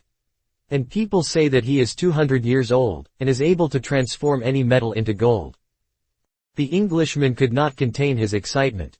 He cancelled all his commitments and pulled together the most important of his books, and now here he was, sitting inside a dusty, smelly warehouse. Outside, a huge caravan was being prepared for a crossing of the Sahara, and was scheduled to pass through Al-Fayoum. "I'm going to find that damned alchemist," the Englishman thought. And the odor of the animals became a bit more tolerable. A young Arab, also loaded down with baggage, entered, and greeted the Englishman. "Where are you bound?" asked the young Arab. "I'm going into the desert," the man answered, turning back to his reading. He didn't want any conversation at this point. What he needed to do was review all he had learned over the years, because the alchemist would certainly put him to the test. The young Arab took out a book and began to read. The book was written in Spanish. "That's good," thought the Englishman. He spoke Spanish better than Arabic, and, if this boy was going to Al-Fayoum, there would be someone to talk to when there were no other important things to do. "That's strange," said the boy, as he tried once again to read the burial scene that began the book. "I've been trying for 2 years to read this book, and I never get past these first few pages." Even without a king to provide an interruption, he was unable to concentrate. He still had some doubts about the decision he had made. But he was able to understand one thing: making a decision was only the beginning of things. When someone makes a decision, he is really diving into a strong current that will carry him to places he had never dreamed of when he first made the decision. "When I decided to seek out my treasure, I never imagined that I'd wind up working in a crystal shop," he thought. "And joining this caravan may have been my decision, but where it goes is going to be a mystery to me." Nearby was the Englishman, reading a book. He seemed unfriendly, and had looked irritated when the boy had entered. They might even have become friends, but the Englishman closed off the conversation. The boy closed his book. He felt that he didn't want to do anything that might make him look like the Englishman. He took Urim and Thummim from his pocket, and began playing with them. The stranger shouted, "Urim and Thummim." In a flash the boy put them back in his pocket. "They're not for sale," he said. "They're not worth much," the Englishman answered. "They're only made of rock crystal, and there are millions of rock crystals in the earth. But those who know about such things would know that those are Urim and Thummim. I didn't know that they had them in this part of the world. They were given to me as a present by a king," the boy said. The stranger didn't answer. Instead, he put his hand in his pocket, and took out 2 stones that were the same as the boy's. "Did you say a king?" he asked. "I guess you don't believe that a king would talk to someone like me, a shepherd," he said, wanting to end the conversation. Not at all. It was shepherds who were the first to recognize a king that the rest of the world refused to acknowledge. So, it's not surprising that kings would talk to shepherds. And he went on, fearing that the boy wouldn't understand what he was talking about. "It's in the Bible. The same book that taught me about Urim and Thummim. These stones were the only form of divination permitted by God. The priests carried them in a golden breastplate." The boy was suddenly happy to be there at the warehouse. "Maybe this is an omen," said the Englishman, half aloud. "Who told you about omens?" The boy's interest was increasing by the moment. "Everything in life is an omen," said the Englishman, now closing the journal he was reading. "There is a universal language, understood by everybody, but already forgotten. I am in search of that universal language, among other things. That's why I'm here. I have to find a man who knows that universal language. An alchemist." The conversation was interrupted by the warehouse boss. "You're in luck, you too," the fat Arab said. "There's a caravan leaving today for Al-Fayoum." "But I'm going to Egypt," the boy said. "Al-Fayoum is in Egypt," said the Arab. "What kind of Arab are you?" "That's a good luck omen," the Englishman said, after the fat Arab had gone out. "If I could, I'd write a huge encyclopedia just about the words luck and coincidence. It's with those words that the universal language is written." He told the boy it was no coincidence that he had met him with Urim and Thummim in his hand. And he asked the boy if he, too, were in search of the alchemist. "I'm looking for a treasure," said the boy, and he immediately regretted having said it. But the Englishman appeared not to attach any importance to it. "In a way, so am I," he said. "I don't even know what alchemy is," the boy was saying, when the warehouse boss called to them to come outside. "I'm the leader of the caravan," said a dark-eyed, bearded man. "I hold the power of life and death for every person I take with me. The desert is a capricious lady, and sometimes she drives men crazy." There were almost 200 people gathered there, and 400 animals, camels, horses, mules, and fowl. In the crowd were women, children, and a number of men with swords at their belts and rifles slung on their shoulders. The Englishman had several suitcases filled with books. There was a babble of noise, and the leader had to repeat himself several times for everyone to understand what he was saying. There are a lot of different people here, and each has his own God. But the only God I serve is Allah, and in His name I swear that I will do everything possible once again to win out over the desert. But I want each and every one of you to swear by the God you believe in that you will follow my orders no matter what. In the desert, disobedience means death. There was a murmur from the crowd. Each was swearing quietly to his or her own God. The boy swore to Jesus Christ. The Englishman said nothing, and the murmur lasted longer than a simple vow would have. The people were also praying to heaven for protection. A long note was sounded on a bugle, and everyone mounted up. The boy and the Englishman had bought camels, and climbed uncertainly onto their backs. The boy felt sorry for the Englishman's camel, loaded down as he was with the cases of books. "There's no such thing as coincidence," said the Englishman, picking up the conversation where it had been interrupted in the warehouse. "I'm here because a friend of mine heard of an Arab who..." But the caravan began to move, and it was impossible to hear what the Englishman was saying.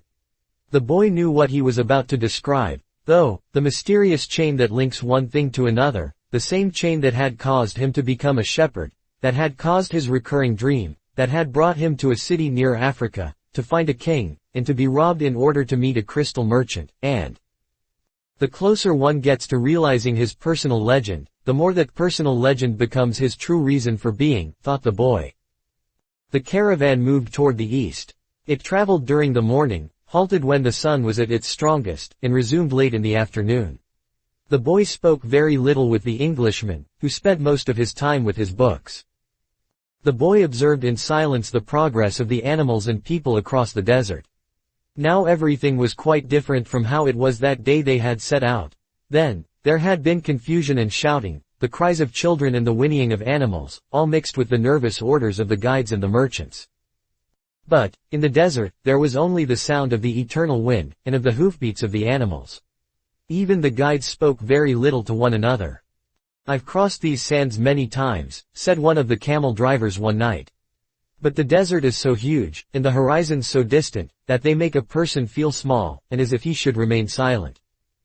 The boy understood intuitively what he meant, even without ever having set foot in the desert before.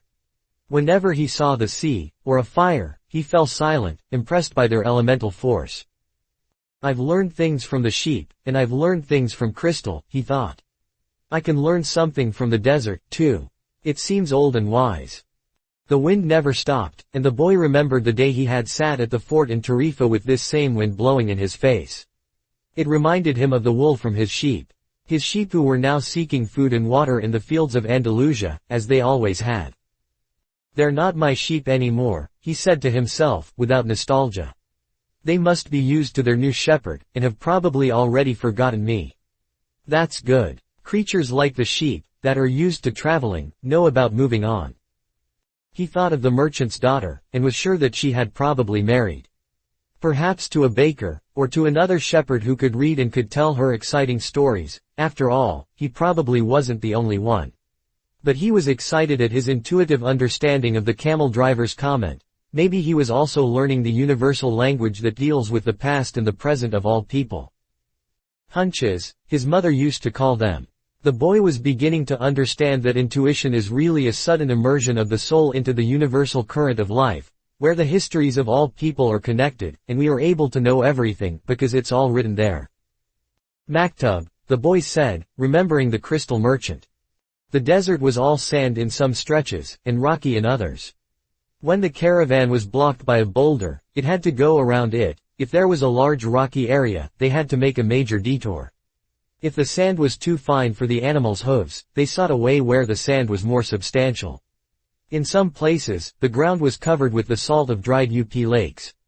The animals balked at such places, and the camel drivers were forced to dismount and unburden their charges.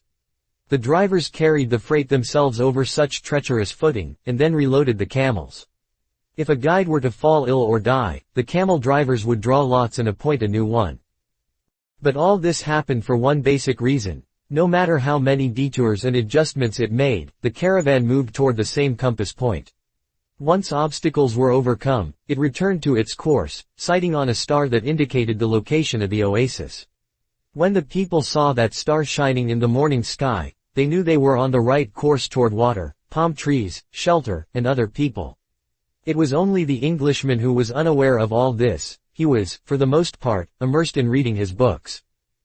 The boy, too, had his book, and he had tried to read it during the first few days of the journey. But he found it much more interesting to observe the caravan and listen to the wind. As soon as he had learned to know his camel better, and to establish a relationship with him, he threw the book away. Although the boy had developed a superstition that each time he opened the book he would learn something important, he decided it was an unnecessary burden. He became friendly with the camel driver who traveled alongside him. At night, as they sat around the fire, the boy related to the driver his adventures as a shepherd. During one of these conversations, the driver told of his own life. "I used to live near El Kairam," he said. "I had my orchard, my children, and a life that would change not at all until I died. One year, when the crop was the best ever, we all went to Mecca, and I satisfied the only unmet obligation in my life. I could die happily, and that made me feel good. One day, the earth began to tremble, and the Nile overflowed its banks. It was something that I thought could happen only to others, never to me. My neighbors feared they would lose all their olive trees in the flood, and my wife was afraid that we would lose our children. I thought that everything I owned would be destroyed. The land was ruined, and I had to find some other way to earn a living. So now I'm a camel driver. But that disaster taught me to understand the word of Allah. People need not fear the unknown if they are capable of achieving what they need and want.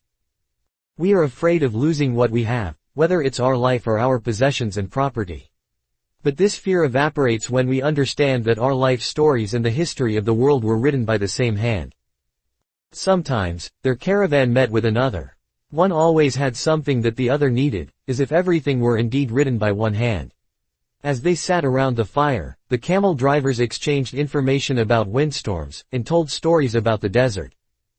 At other times, mysterious, hooded men would appear. They were Bedouin who did surveillance along the caravan route. They provided warnings about thieves and barbarian tribes. They came in silence and departed the same way, dressed in black garments that showed only their eyes. One night, a camel driver came to the fire where the Englishman and the boy were sitting. "There are rumors of tribal wars," he told them. The three fell silent. The boy noted that there was a sense of fear in the air, even though no one said anything. Once again he was experiencing the language without words. The universal language. The Englishman asked if they were in danger. "Once you get into the desert, there's no going back," said the camel driver. "And, when you can't go back, you have to worry only about the best way of moving forward. The rest is up to Allah, including the danger." And he concluded by saying the mysterious word, "Maktub." "You should pay more attention to the caravan," the boy said to the Englishman, after the camel driver had left. "We make a lot of detours, but we're always heading for the same destination." "And you ought to read more about the world," answered the Englishman. "Books are like caravans in that respect." The immense collection of people and animals began to travel faster. The days had always been silent, but now, even the nights, when the travelers were accustomed to talking around the fires, had also become quiet. And, one day, the leader of the caravan made the decision that the fires should no longer be lighted, so as not to attract attention to the caravan. The travelers adopted the practice of arranging the animals in a circle at night, sleeping together in the center as protection against the nocturnal cold. And the leader posted armed sentinels at the fringes of the group. The Englishman was unable to sleep one night. He called to the boy, and they took a walk along the dunes surrounding the encampment. There was a full moon, and the boy told the Englishman the story of his life.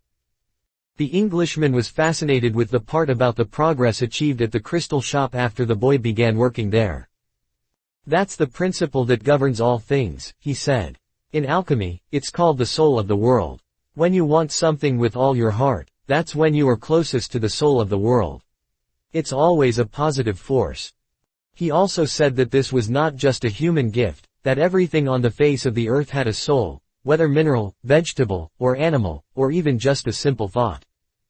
Everything on earth is being continuously transformed, because the earth is alive. And it has a soul. We are part of that soul, so we rarely recognize that it is working for us.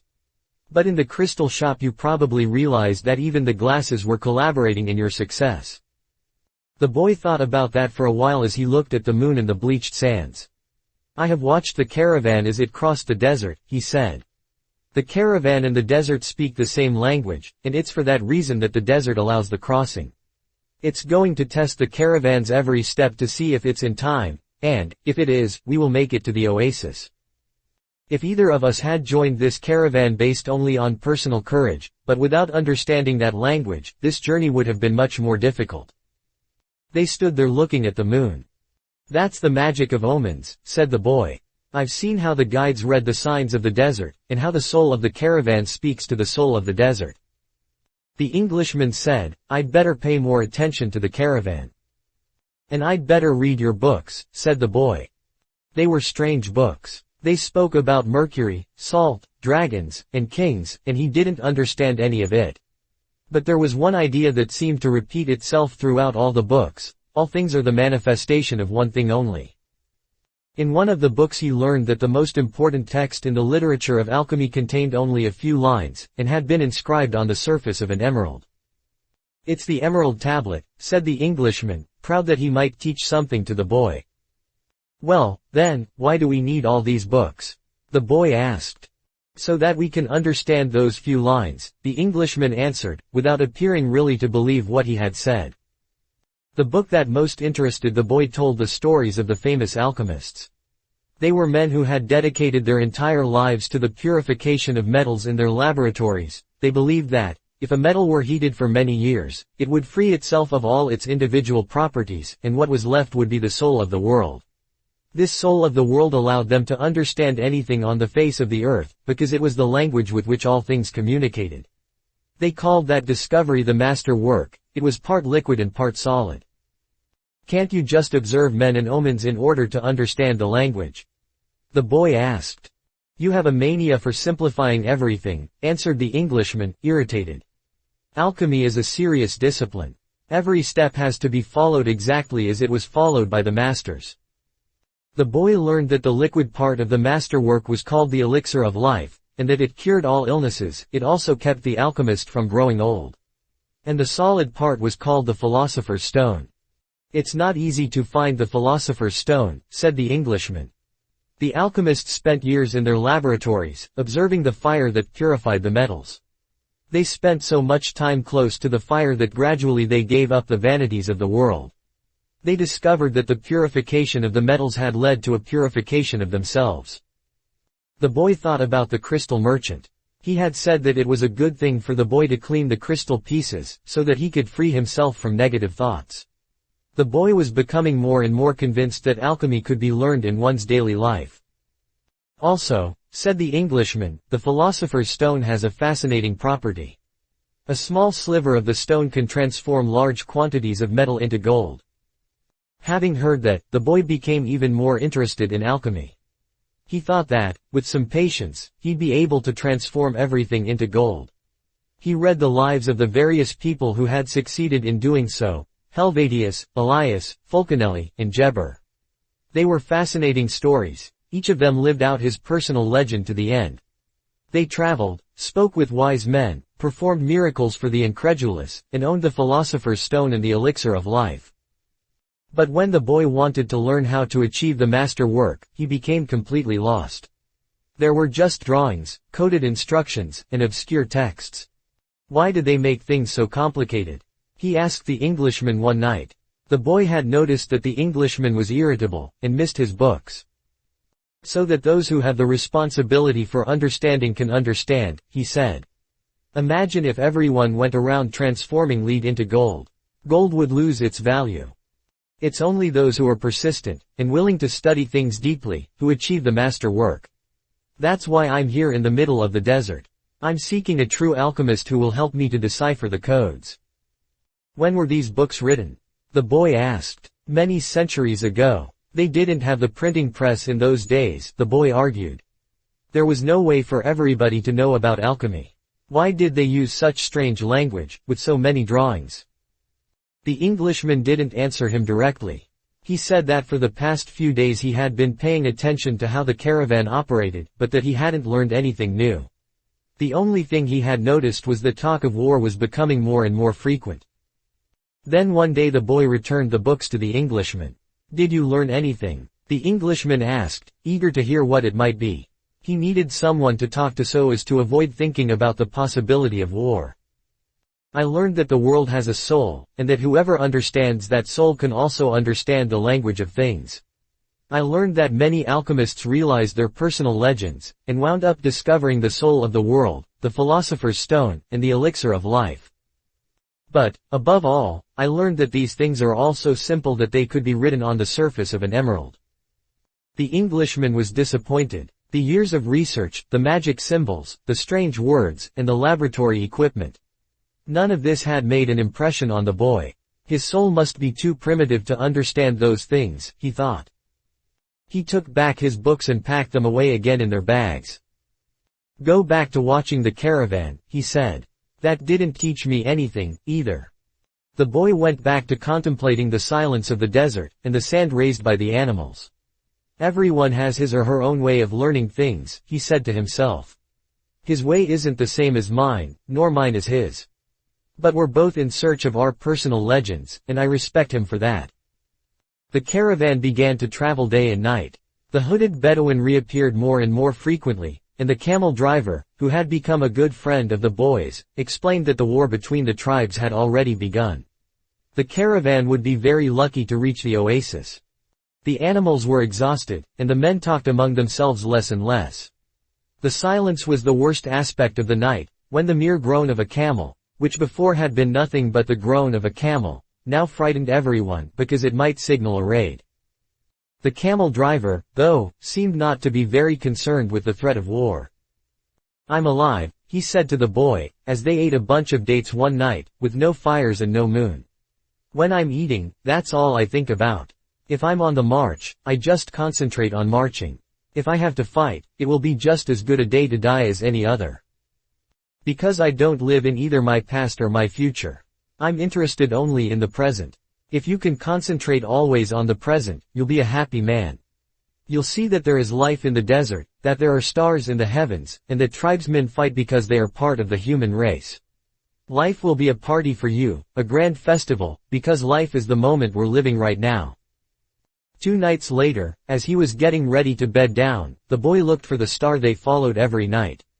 He thought that the horizon was a bit lower than it had been, because he seemed to see stars on the desert itself. "It's the oasis," said the camel driver. "Well, why don't we go there right now?" the boy asked. "Because we have to sleep." The boy awoke as the sun rose. There, in front of him, where the small stars had been the night before, was an endless row of date palms, stretching across the entire desert. "We've done it," said the Englishman, who had also awakened early. But the boy was quiet. He was at home with the silence of the desert, and he was content just to look at the trees. He still had a long way to go to reach the pyramids, and someday this morning would just be a memory. But this was the present moment, the party the camel driver had mentioned, and he wanted to live it as he did the lessons of his past and his dreams of the future. Although the vision of the date palms would someday be just a memory, right now it signified shade, water, and a refuge from the war. Yesterday, the camel's groan signaled danger, and now a row of date palms could herald a miracle. The world speaks many languages, the boy thought. The times rush past, and so do the caravans, thought the alchemist, as he watched the hundreds of people and animals arriving at the oasis. People were shouting at the new arrivals, dust obscured the desert sun, and the children of the oasis were bursting with excitement at the arrival of the strangers. The alchemist saw the tribal chiefs greet the leader of the caravan, and converse with him at length. But none of that mattered to the alchemist. He had already seen many people come and go, and the desert remained as it was. He had seen kings and beggars walking the desert sands. The dunes were changed constantly by the wind, yet these were the same sands he had known since he was a child. He always enjoyed seeing the happiness that the travelers experienced when, after weeks of yellow sand and blue sky, they first saw the green of the date palms. Maybe God created the desert so that man could appreciate the date trees, he thought. He decided to concentrate on more practical matters. He knew that in the caravan there was a man to whom he was to teach some of his secrets. The omens had told him so. He didn't know the man yet, but his practiced eye would recognize him when he appeared. He hoped that it would be someone as capable as his previous apprentice. I don't know why these things have to be transmitted by word of mouth, he thought. It wasn't exactly that they were secrets, God revealed his secrets easily to all his creatures. He had only one explanation for this fact: things have to be transmitted this way because they were made up from the pure life, and this kind of life cannot be captured in pictures or words. Because people become fascinated with pictures and words, and wind up forgetting the language of the world. The boy couldn't believe what he was seeing. The oasis, rather than being just a well surrounded by a few palm trees, as he had seen once in a geography book, was much larger than many towns back in Spain. There were 300 wells, 50,000 date trees, and innumerable colored tents spread among them. It looks like 1,001 nights, said the Englishman, impatient to meet with the alchemist. They were surrounded by children, curious to look at the animals and people that were arriving. The men of the oasis wanted to know if they had seen any fighting, and the women competed with one another for access to the cloth and precious stones brought by the merchants. The silence of the desert was a distant dream. The travelers in the caravan were talking incessantly, laughing and shouting, as if they had emerged from the spiritual world and found themselves once again in the world of people. They were relieved and happy. They had been taking careful precautions in the desert, but the camel driver explained to the boy that oases were always considered to be neutral territories because the majority of the inhabitants were women and children. There were oases throughout the desert, but the tribesmen fought in the desert, leaving the oases as places of refuge. With some difficulty, the leader of the caravan brought all his people together and gave them his instructions. The group was to remain there at the oasis until the conflict between the tribes was over. Since they were visitors, they would have to share living space with those who lived there, and would be given the best accommodations. That was the law of hospitality. Then he asked that everyone, including his own sentinels, hand over their arms to the men appointed by the tribal chieftains. Those are the rules of war, the leader explained. The oases may not shelter armies or troops. To the boy's surprise, the Englishman took a chrome-plated revolver out of his bag and gave it to the men who were collecting the arms. "Why a revolver?" he asked. "It helped me to trust in people," the Englishman answered. Meanwhile, the boy thought about his treasure. The closer he got to the realization of his dream, the more difficult things became. It seemed as if what the old king had called beginner's luck were no longer functioning. In his pursuit of the dream, he was being constantly subjected to tests of his persistence and courage. So he could not be hasty, nor impatient. If he pushed forward impulsively, he would fail to see the signs and omens left by God along his path. God placed them along my path. He had surprised himself with the thought. Until then, he had considered the omens to be things of this world. Like eating or sleeping, or like seeking love or finding a job. He had never thought of them in terms of a language used by God to indicate what he should do. Don't be impatient, he repeated to himself. It's like the camel driver said, eat when it's time to eat. And move along when it's time to move along. That first day, everyone slept from exhaustion, including the Englishman. The boy was assigned a place far from his friend, in a tent with 5 other young men of about his age. They were people of the desert, and clamored to hear his stories about the great cities. The boy told them about his life as a shepherd, and was about to tell them of his experiences at the crystal shop when the Englishman came into the tent. I've been looking for you all morning, he said, as he led the boy outside. I need you to help me find out where the alchemist lives. First, they tried to find him on their own. An alchemist would probably live in a manner that was different from that of the rest of the people at the oasis, and it was likely that in his tent an oven was continuously burning. They searched everywhere, and found that the oasis was much larger than they could have imagined. There were hundreds of tents.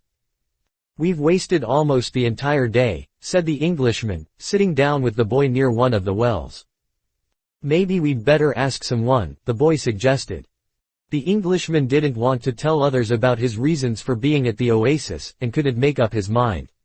But, finally, he agreed that the boy, who spoke better Arabic than he, should do so. The boy approached a woman who had come to the well to fill a goatskin with water. Good afternoon, ma'am. I'm trying to find out where the alchemist lives here at the oasis. The woman said she had never heard of such a person, and hurried away. But before she fled, she advised the boy that he had better not try to converse with women who were dressed in black, because they were married women. He should respect tradition. The Englishman was disappointed. It seemed he had made the long journey for nothing. The boy was also saddened. His friend was in pursuit of his personal legend. And, when someone was in such pursuit, the entire universe made an effort to help him succeed. That's what the old king had said. He couldn't have been wrong. I had never heard of alchemists before, the boy said. Maybe no one here has, either. The Englishman's eyes lit up. That's it. Maybe no one here knows what an alchemist is. Find out who it is who cures the people's illnesses. Several women dressed in black came to the well for water, but the boy would speak to none of them, despite the Englishman's insistence. Then a man approached. Do you know someone here who cures people's illnesses? The boy asked. All it cures are illnesses, said the man, clearly frightened of the strangers. You're looking for witch doctors. He spoke some verses from the Koran, and moved on. Another man appeared. He was older, and was carrying a small bucket. The boy repeated his question. Why do you want to find that sort of person? The Arab asked. Because my friend here has traveled for many months in order to meet with him, the boy said. If such a man is here at the oasis, he must be the very powerful one, said the old man after thinking for a few moments. Not even the tribal chieftains are able to see him when they want to. Only when he consents. Wait for the end of the war. Then leave with the caravan. Don't try to enter into the life of the oasis, he said, and walked away. But the Englishman was exultant. They were on the right track. Finally, a young woman approached who was not dressed in black. She had a vessel on her shoulder, and her head was covered by a veil, but her face was uncovered. The boy approached her to ask about the alchemist. At that moment, it seemed to him that time stood still, and the soul of the world surged within him. When he looked into her dark eyes, and saw that her lips were poised between a laugh and silence, he learned the most important part of the language that all the world spoke, the language that everyone on earth was capable of understanding in their heart. It was love. Something older than humanity, more ancient than the desert. Something that exerted the same force whenever two pairs of eyes met, as had theirs here at the well. She smiled, and that was certainly an omen, the omen he had been awaiting, without even knowing he was, for all his life. The omen he had sought to find with his sheep and in his books, in the crystals and in the silence of the desert. It was the pure language of the world. It required no explanation, just as the universe needs none as it travels through endless time. What the boy felt at that moment was that he was in the presence of the only woman in his life, and that, with no need for words, she recognized the same thing. He was more certain of it than of anything in the world. He had been told by his parents and grandparents that he must fall in love and really know a person before becoming committed. But maybe people who felt that way had never learned the universal language. Because, when you know that language, it's easy to understand that someone in the world awaits you, whether it's in the middle of the desert or in some great city. And when two such people encounter each other, and their eyes meet, the past and the future become unimportant. There is only that moment, and the incredible certainty that everything under the sun has been written by one hand only. It is the hand that evokes love, and creates a twin soul for every person in the world. Without such love, one's dreams would have no meaning. Maktub, thought the boy. The Englishman shook the boy. Come on, ask her.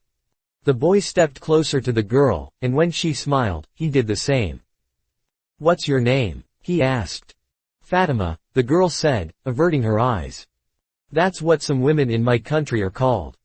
It's the name of the Prophet's daughter, Fatima said. The invaders carried the name everywhere. The beautiful girl spoke of the invaders with pride. The Englishman prodded him, and the boy asked her about the man who cured people's illnesses. That's the man who knows all the secrets of the world, she said. He communicates with the genies of the desert. The genies were the spirits of good and evil. And the girl pointed to the south, indicating that it was there the strange man lived. Then she filled her vessel with water and left. The Englishman vanished, too, gone to find the alchemist. And the boy sat there by the well for a long time, remembering that one day in Tarifa the Levanter had brought to him the perfume of that woman, and realizing that he had loved her before he even knew she existed. He knew that his love for her would enable him to discover every treasure in the world.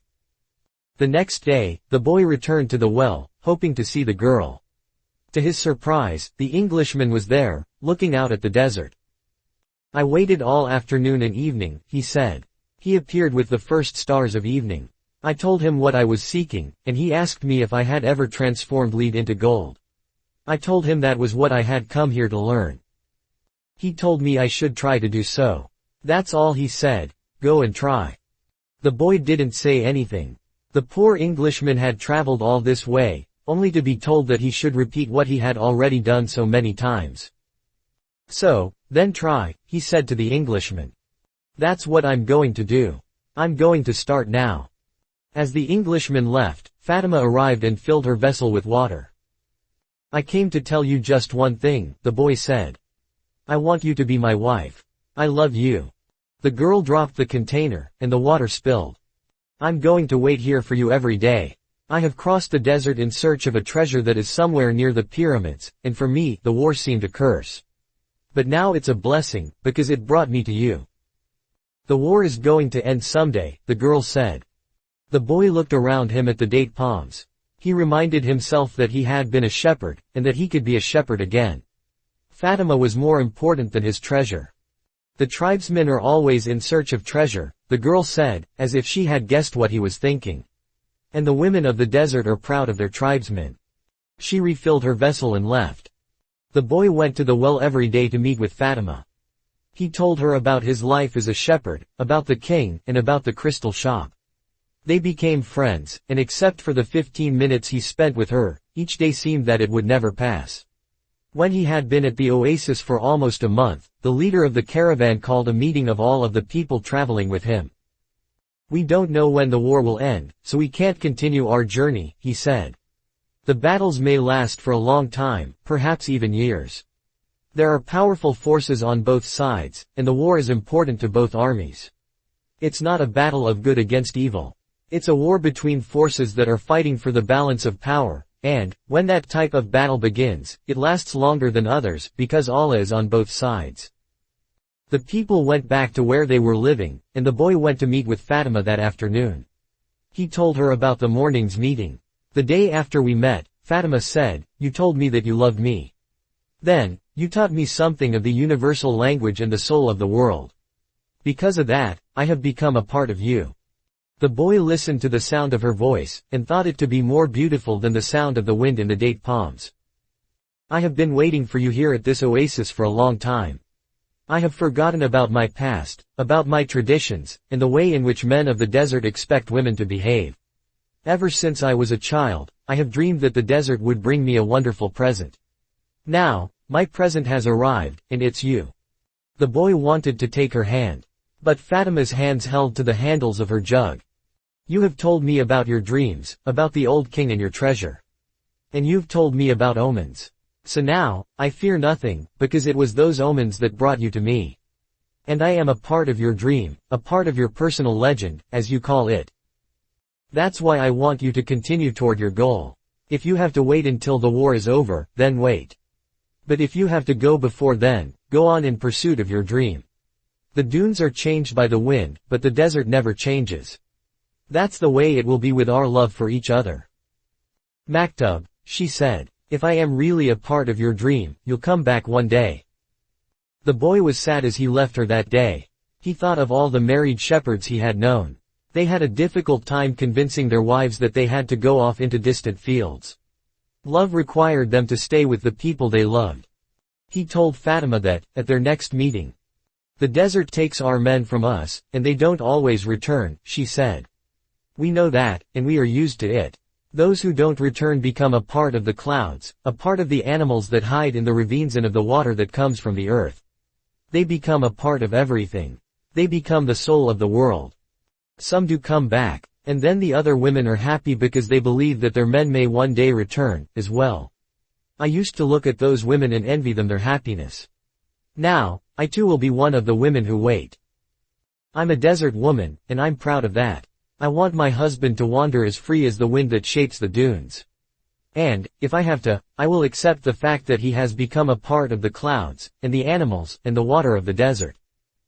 The boy went to look for the Englishman. He wanted to tell him about Fatima. He was surprised when he saw that the Englishman had built himself a furnace outside his tent. It was a strange furnace, fueled by firewood, with a transparent flask heating on top. As the Englishman stared out at the desert, his eyes seemed brighter than they had when he was reading his books. "This is the first phase of the job," he said. "I have to separate out the sulfur. To do that successfully, I must have no fear of failure. It was my fear of failure that first kept me from attempting the master work. Now, I'm beginning what I could have started 10 years ago. But I'm happy at least that I didn't wait 20 years. He continued to feed the fire, and the boy stayed on until the desert turned pink in the setting sun. He felt the urge to go out into the desert, to see if its silence held the answers to his questions. He wandered for a while, keeping the date palms of the oasis within sight. He listened to the wind, and felt the stones beneath his feet. Here and there, he found a shell, and realized that the desert, in remote times, had been a sea. He sat on a stone, and allowed himself to become hypnotized by the horizon. He tried to deal with the concept of love as distinct from possession, and couldn't separate them. But Fatima was a woman of the desert, and, if anything could help him to understand, it was the desert. As he sat there thinking, he sensed movement above him. Looking up, he saw a pair of hawks flying high in the sky. He watched the hawks as they drifted on the wind. Although their flight appeared to have no pattern, it made a certain kind of sense to the boy. It was just that he couldn't grasp what it meant. He followed the movement of the birds, trying to read something into it. Maybe these desert birds could explain to him the meaning of love without ownership. He felt sleepy. In his heart, he wanted to remain awake, but he also wanted to sleep. I am learning the language of the world, and everything in the world is beginning to make sense to me. Even the flight of the hawks, he said to himself. And, in that mood, he was grateful to be in love. When you are in love, things make even more sense, he thought. Suddenly, one of the hawks made a flashing dive through the sky, attacking the other. As it did so, a sudden, fleeting image came to the boy, an army, with its swords at the ready, riding into the oasis. The vision vanished immediately, but it had shaken him. He had heard people speak of mirages, and had already seen some himself. They were desires that, because of their intensity, materialized over the sands of the desert. But he certainly didn't desire that an army invade the oasis. He wanted to forget about the vision, and return to his meditation. He tried again to concentrate on the pink shades of the desert, and its stones. But there was something there in his heart that wouldn't allow him to do so. Always heed the omens, the old king had said. The boy recalled what he had seen in the vision, and sensed that it was actually going to occur. He rose, and made his way back toward the palm trees. Once again, he perceived the many languages in the things about him. This time, the desert was safe, and it was the oasis that had become dangerous. The camel driver was seated at the base of a palm tree, observing the sunset. He saw the boy appear from the other side of the dunes. An army is coming, the boy said. I had a vision. The desert fills men's hearts with visions, the camel driver answered. But the boy told him about the hawks, that he had been watching their flight and had suddenly felt himself to have plunged to the soul of the world. The camel driver understood what the boy was saying. He knew that any given thing on the face of the earth could reveal the history of all things. One could open a book to any page, or look at a person's hand, one could turn a card, or watch the flight of the birds.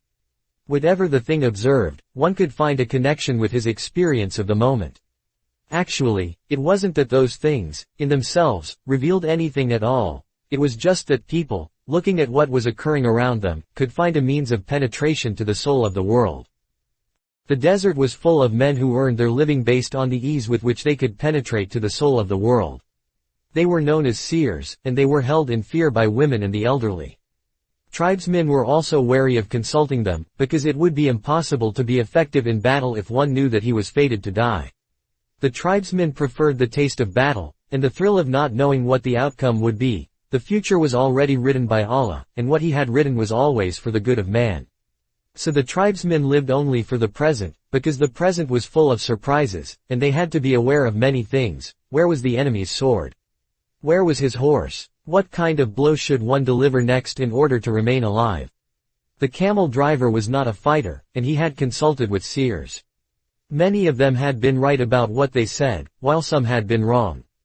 Then, one day, the oldest seer he had ever sought out, and the one most to be feared, had asked why the camel driver was so interested in the future. "Well, so I can do things," he had responded. "And so I can change those things that I don't want to happen." "But then they wouldn't be a part of your future," the seer had said. "Well, maybe I just want to know the future so I can prepare myself for what's coming. If good things are coming, they will be a pleasant surprise," said the seer. "If bad things are, and you know in advance, you will suffer greatly before they even occur." "I want to know about the future because I'm a man," the camel driver had said to the seer. "And men always live their lives based on the future." The seer was a specialist in the casting of twigs. He threw them on the ground, and made interpretations based on how they fell. That day, he didn't make a cast. He wrapped the twigs in a piece of cloth and put them back in his bag. "I make my living forecasting the future for people," he said. "I know the science of the twigs, and I know how to use them to penetrate to the place where all is written. There, I can read the past, discover what has already been forgotten, and understand the omens that are here in the present. When people consult me, it's not that I'm reading the future, I am guessing at the future. The future belongs to God, and it is only He who reveals it, under extraordinary circumstances. How do I guess at the future? Based on the omens of the present. The secret is here in the present. If you pay attention to the present, you can improve upon it. And, if you improve on the present, what comes later will also be better. Forget about the future, and live each day according to the teachings, confident that God loves His children. Each day, in itself, brings with it an eternity." The camel driver had asked what the circumstances were under which God would allow him to see the future. Only when He, Himself, reveals it. And God only rarely reveals the future. When He does so, it is for only one reason: it's a future that was written so as to be altered. God had shown the boy a part of the future, the camel driver thought. Why was it that He wanted the boy to serve as His instrument? "Go and speak to the tribal chieftains," said the camel driver. "Tell them about the armies that are approaching. They'll laugh at me. They are men of the desert, and the men of the desert are used to dealing with omens. Well, then, they probably already know. They're not concerned with that right now. They believe that if they have to know about something Allah wants them to know, someone will tell them about it. It has happened many times before. But, this time, the person is you." The boy thought of Fatima. And he decided he would go to see the chiefs of the tribes. The boy approached the guard at the front of the huge white tent at the center of the oasis. "I want to see the chieftains. I've brought omens from the desert." Without responding, the guard entered the tent, where he remained for some time. When he emerged, it was with a young Arab, dressed in white and gold.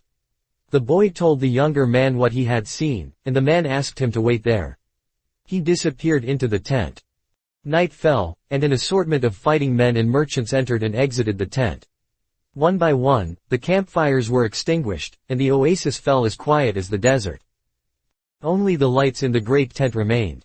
During all this time, the boy thought about Fatima, and he was still unable to understand his last conversation with her. Finally, after hours of waiting, the guard bade the boy enter. The boy was astonished by what he saw inside. Never could he have imagined that, there in the middle of the desert, there existed a tent like this one. The ground was covered with the most beautiful carpets he had ever walked upon, and from the top of the structure hung lamps of hand-wrought gold, each with a lighted candle. The tribal chieftains were seated at the back of the tent in a semicircle, resting upon richly embroidered silk cushions. Servants came and went with silver trays laden with spices and tea. Other servants maintained the fires in the hookahs. The atmosphere was suffused with the sweet scent of smoke. There were 8 chieftains, but the boy could see immediately which of them was the most important, an Arab dressed in white and gold, seated at the center of the semicircle. At his side was the young Arab the boy had spoken with earlier. "Who is this stranger who speaks of omens?" asked one of the chieftains, eyeing the boy.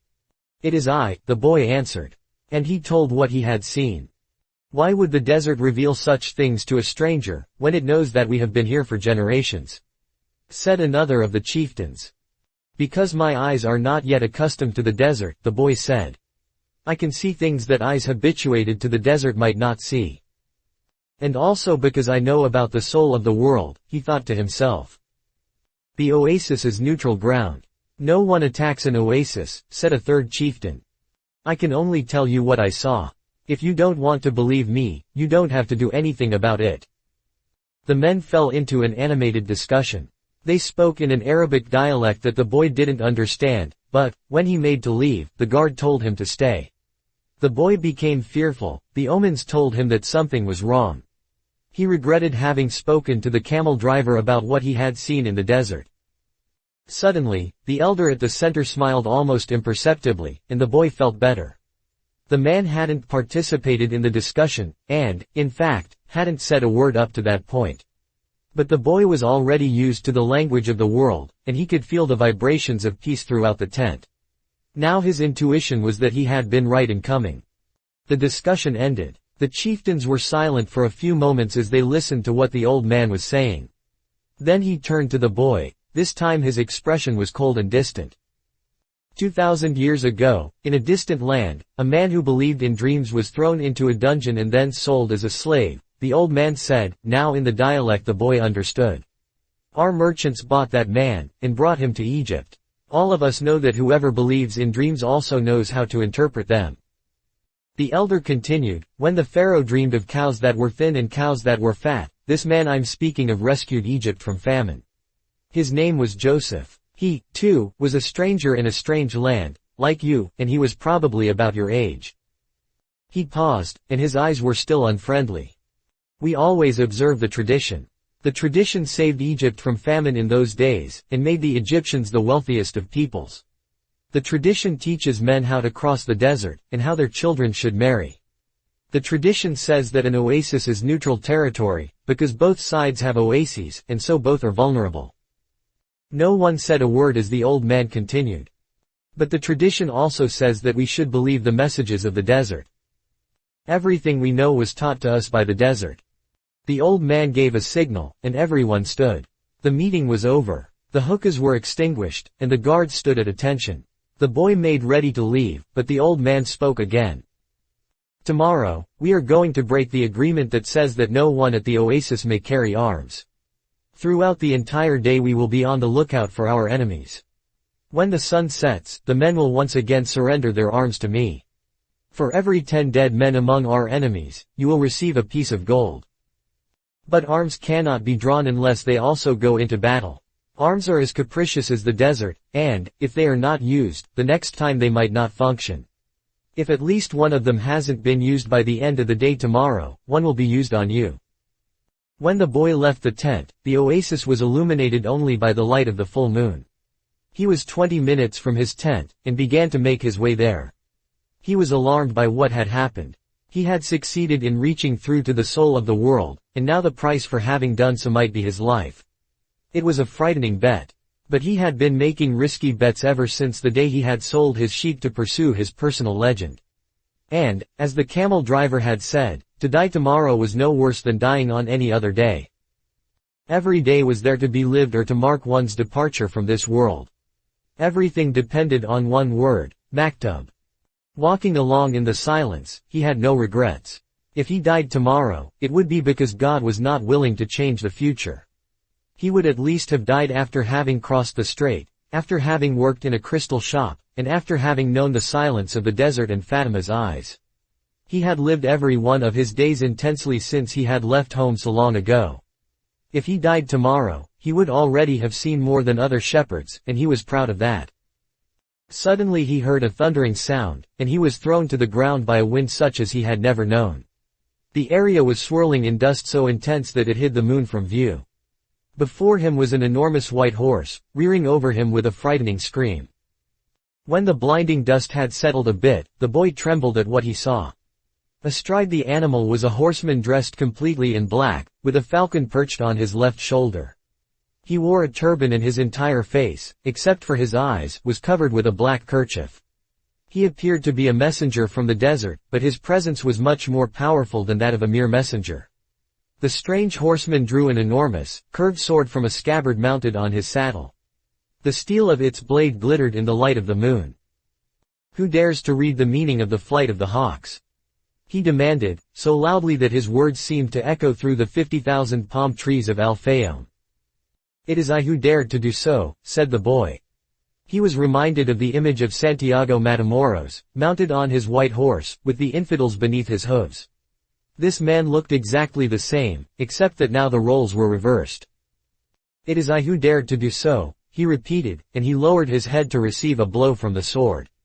"Many lives will be saved, because I was able to see through to the soul of the world."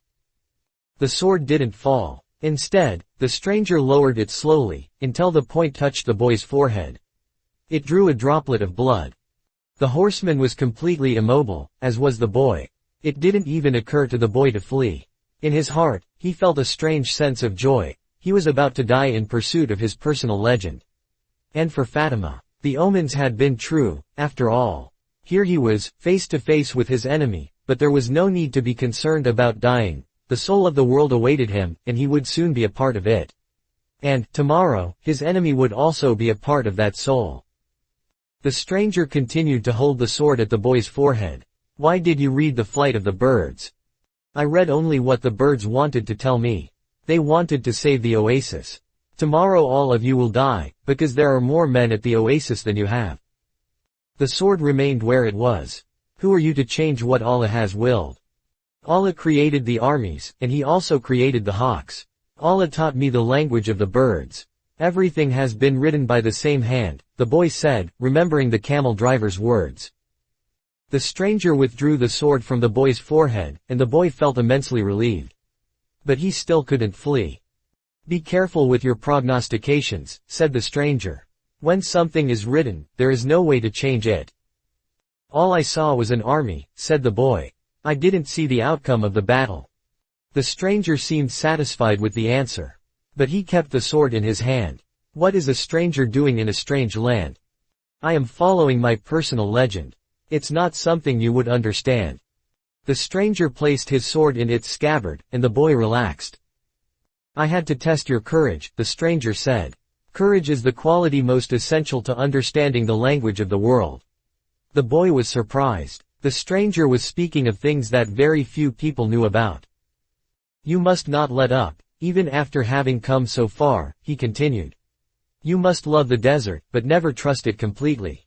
Because the desert tests all men. It challenges every step, and kills those who become distracted." What he said reminded the boy of the old king. "If the warriors come here, and your head is still on your shoulders at sunset, come and find me," said the stranger. The same hand that had brandished the sword now held a whip. The horse reared again, raising a cloud of dust. "Where do you live?" shouted the boy, as the horseman rode away. The hand with the whip pointed to the south. The boy had met the alchemist. Next morning, there were 2,000 armed men scattered throughout the palm trees at Al-Fayoum. Before the sun had reached its high point, 500 tribesmen appeared on the horizon. The mounted troops entered the oasis from the north. It appeared to be a peaceful expedition, but they all carried arms hidden in their robes.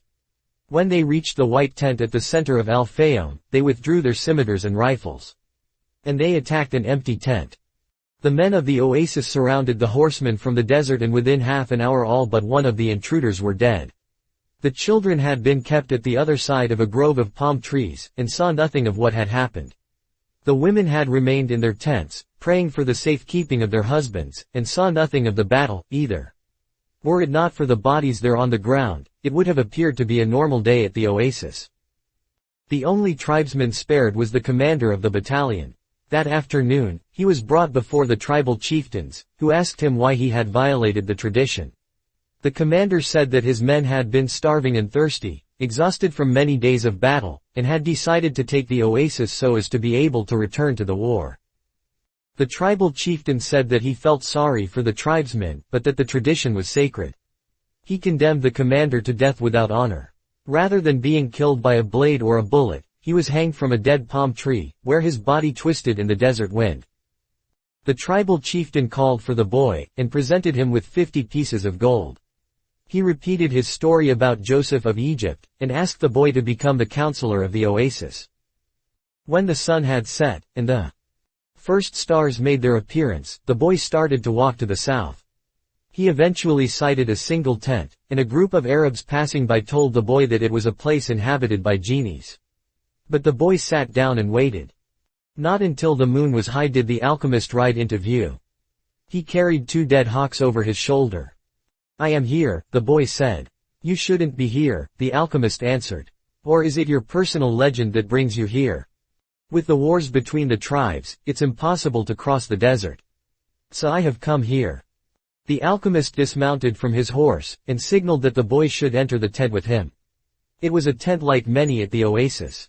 The boy looked around for the ovens and other apparatus used in alchemy, but saw none. There were only some books in a pile, a small cooking stove, and the carpets, covered with mysterious designs. "Sit down. We'll have something to drink and eat these hawks," said the alchemist. The boy suspected that they were the same hawks he had seen on the day before, but he said nothing. The alchemist lighted the fire, and soon a delicious aroma filled the tent. It was better than the scent of the hookahs.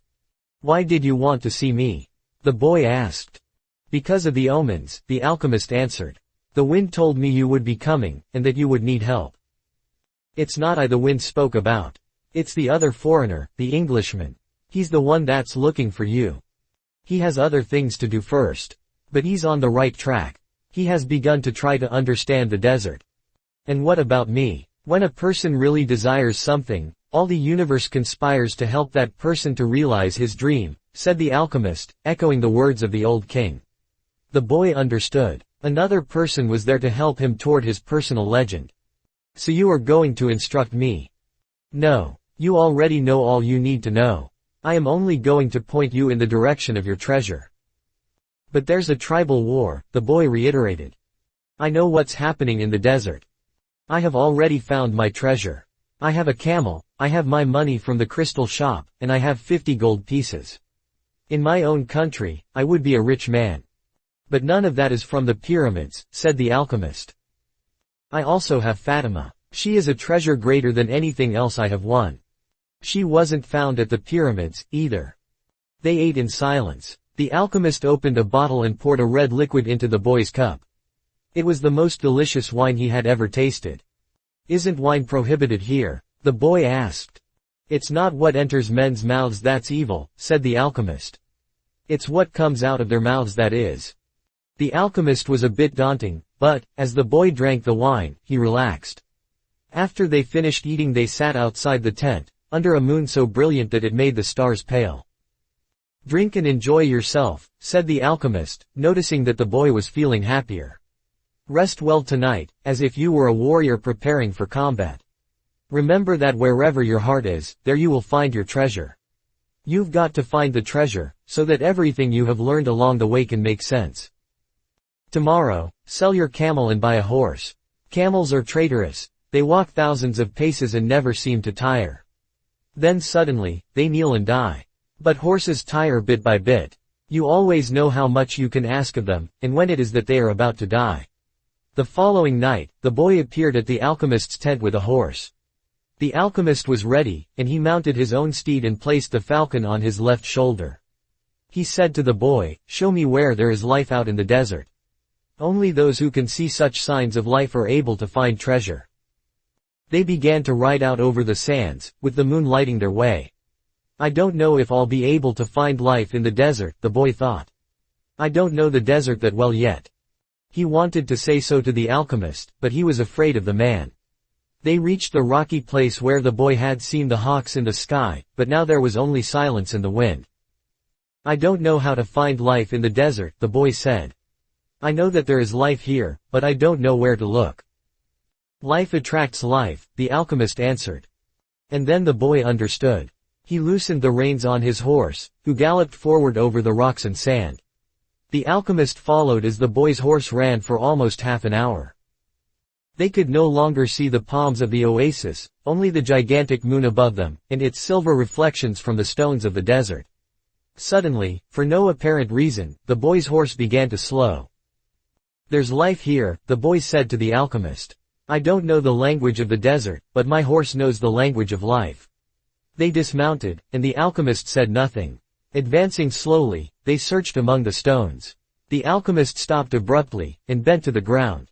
There was a hole there among the stones. The alchemist put his hand into the hole, and then his entire arm, up to his shoulder. Something was moving there, in the alchemist's eyes. The boy could see only his eyes, squinted with his effort. His arms seemed to be battling with whatever was in the hole. Then, with a motion that startled the boy, he withdrew his arm and leapt to his feet. In his hand, he grasped a snake by the tail. The boy leapt as well, but away from the alchemist. The snake fought frantically, making hissing sounds that shattered the silence of the desert. It was a cobra, whose venom could kill a person in minutes. "Watch out for his venom," the boy said. But even though the alchemist had put his hand in the hole, and had surely already been bitten, his expression was calm. "The alchemist is 200 years old," the Englishman had told him. "He must know how to deal with the snakes of the desert." The boy watched as his companion went to his horse and withdrew a scimitar. With its blade, he drew a circle in the sand, and then he placed the snake within it. The serpent relaxed immediately. "Not to worry," said the alchemist. "He won't leave the circle. You found life in the desert, the omen that I needed." Why was that so important? Because the pyramids are surrounded by the desert. The boy didn't want to talk about the pyramids. His heart was heavy, and he had been melancholy since the previous night. To continue his search for the treasure meant that he had to abandon Fatima. "I'm going to guide you across the desert," the alchemist said. "I want to stay at the oasis," the boy answered. "I've found Fatima, and, as far as I'm concerned, she's worth more than treasure." "Fatima is a woman of the desert," said the alchemist. "She knows that men have to go away in order to return. And she already has her treasure, it's you. Now she expects that you will find what it is you're looking for." "Well, what if I decide to stay?" "Let me tell you what will happen. You'll be the counselor of the oasis. You have enough gold to buy many sheep and many camels. You'll marry Fatima, and you'll both be happy for a year. You'll learn to love the desert, and you'll get to know every one of the 50,000 palms. You'll watch them as they grow, demonstrating how the world is always changing. And you'll get better and better at understanding omens, because the desert is the best teacher there is. Sometime during the second year, you'll remember about the treasure. The omens will begin insistently to speak of it, and you'll try to ignore them. You'll use your knowledge for the welfare of the oasis and its inhabitants. The tribal chieftains will appreciate what you do. And your camels will bring you wealth and power. During the third year, the omens will continue to speak of your treasure and your personal legend. You'll walk around, night after night, at the oasis, and Fatima will be unhappy because she'll feel it was she who interrupted your quest. But you will love her, and she'll return your love. You'll remember that she never asked you to stay, because a woman of the desert knows that she must await her man. So you won't blame her. But many times you'll walk the sands of the desert, thinking that maybe you could have left.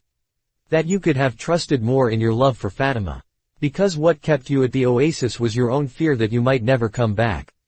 At that point, the omens will tell you that your treasure is buried forever. Then, sometime during the fourth year, the omens will abandon you, because you've stopped listening to them.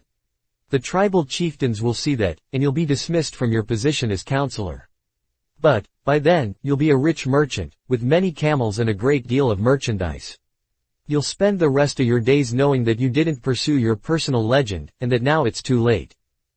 You must understand that love never keeps a man from pursuing his personal legend.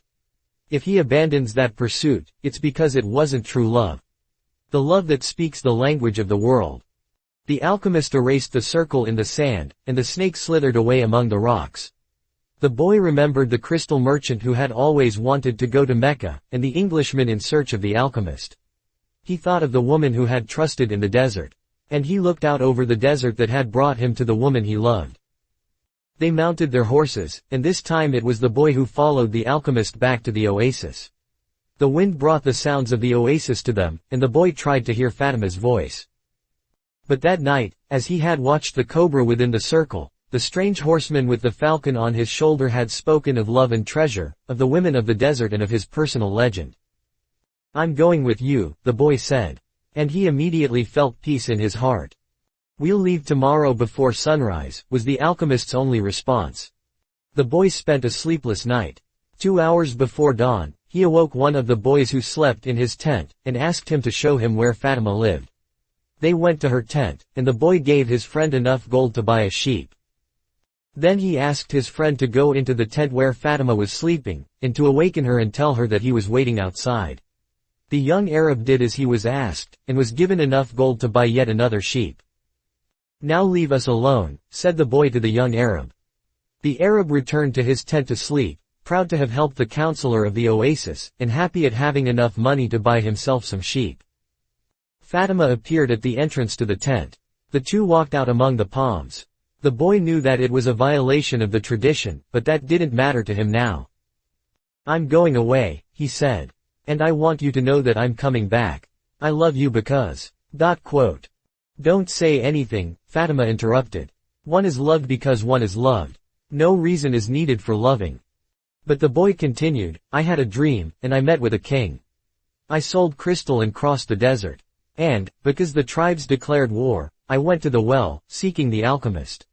So, I love you because the entire universe conspired to help me find you." The two embraced. It was the first time either had touched the other. "I'll be back," the boy said. "Before this, I always looked to the desert with longing," said Fatima. "Now it will be with hope. My father went away one day, but he returned to my mother, and he has always come back since then." They said nothing else. They walked a bit farther among the palms, and then the boy left her at the entrance to her tent. "I'll return, just as your father came back to your mother," he said. He saw that Fatima's eyes were filled with tears. "You're crying."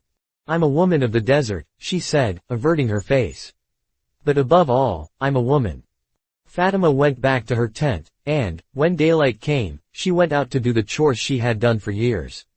But everything had changed. The boy was no longer at the oasis, and the oasis would never again have the same meaning it had had only yesterday. It would no longer be a place with 50,000 palm trees and 300 wells, where the pilgrims arrived, relieved at the end of their long journeys. From that day on, the oasis would be an empty place for her. From that day on, it was the desert that would be important. She would look to it every day, and would try to guess which star the boy was following in search of his treasure. She would have to send her kisses on the wind, hoping that the wind would touch the boy's face, and would tell him that she was alive. That she was waiting for him, a woman awaiting a courageous man in search of his treasure. From that day on, the desert would represent only one thing to her, the hope for his return. "Don't think about what you've left behind," the alchemist said to the boy as they began to ride across the sands of the desert. "Everything is written in the soul of the world, and there it will stay forever." "Men dream more about coming home than about leaving," the boy said. He was already reaccustomed to the desert's silence. If what one finds is made of pure matter, it will never spoil. And one can always come back. If what you had found was only a moment of light, like the explosion of a star, you would find nothing on your return.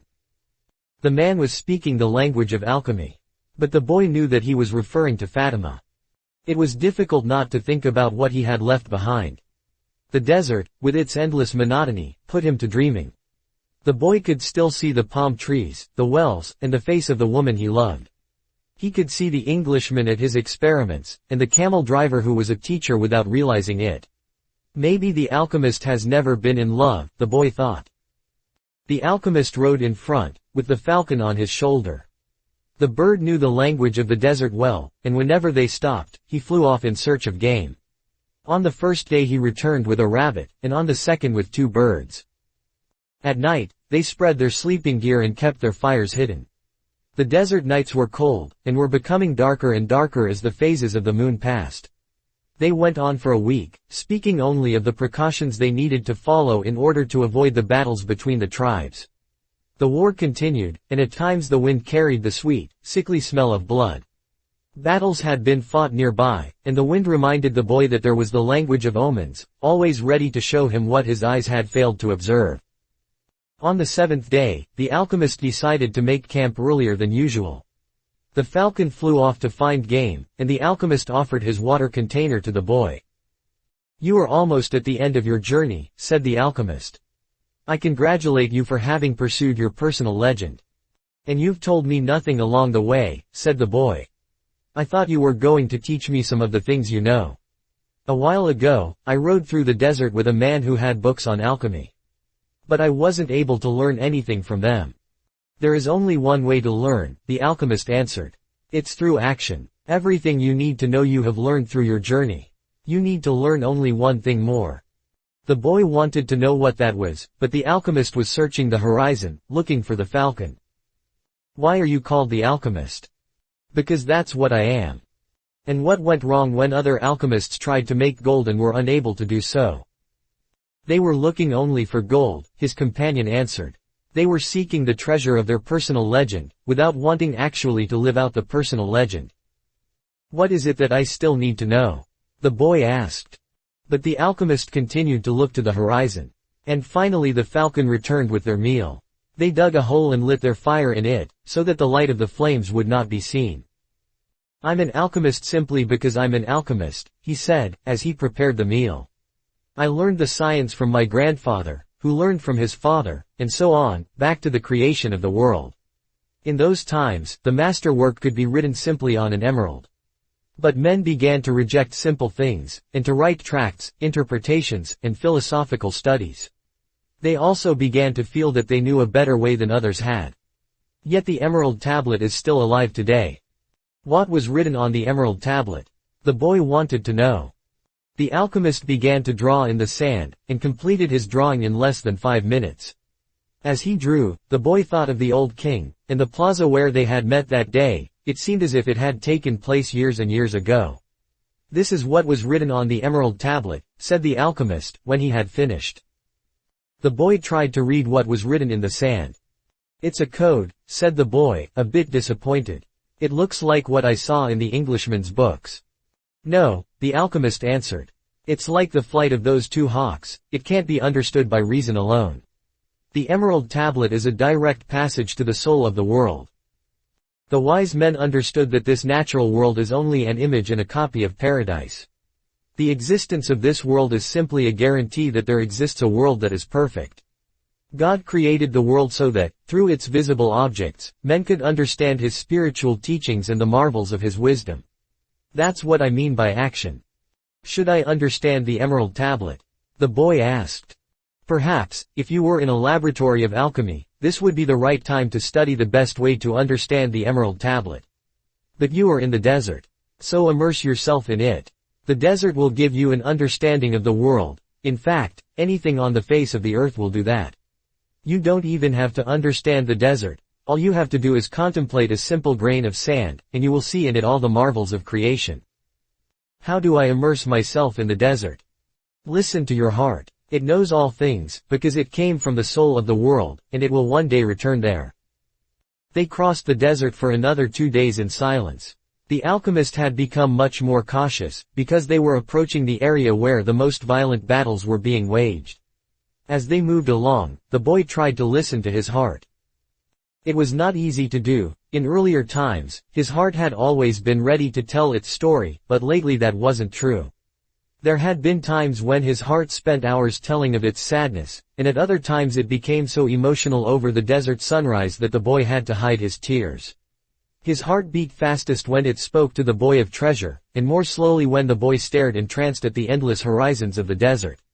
But his heart was never quiet, even when the boy and the alchemist had fallen into silence. Why do we have to listen to our hearts? The boy asked, when they had made camp that day. Because, wherever your heart is, that is where you'll find your treasure.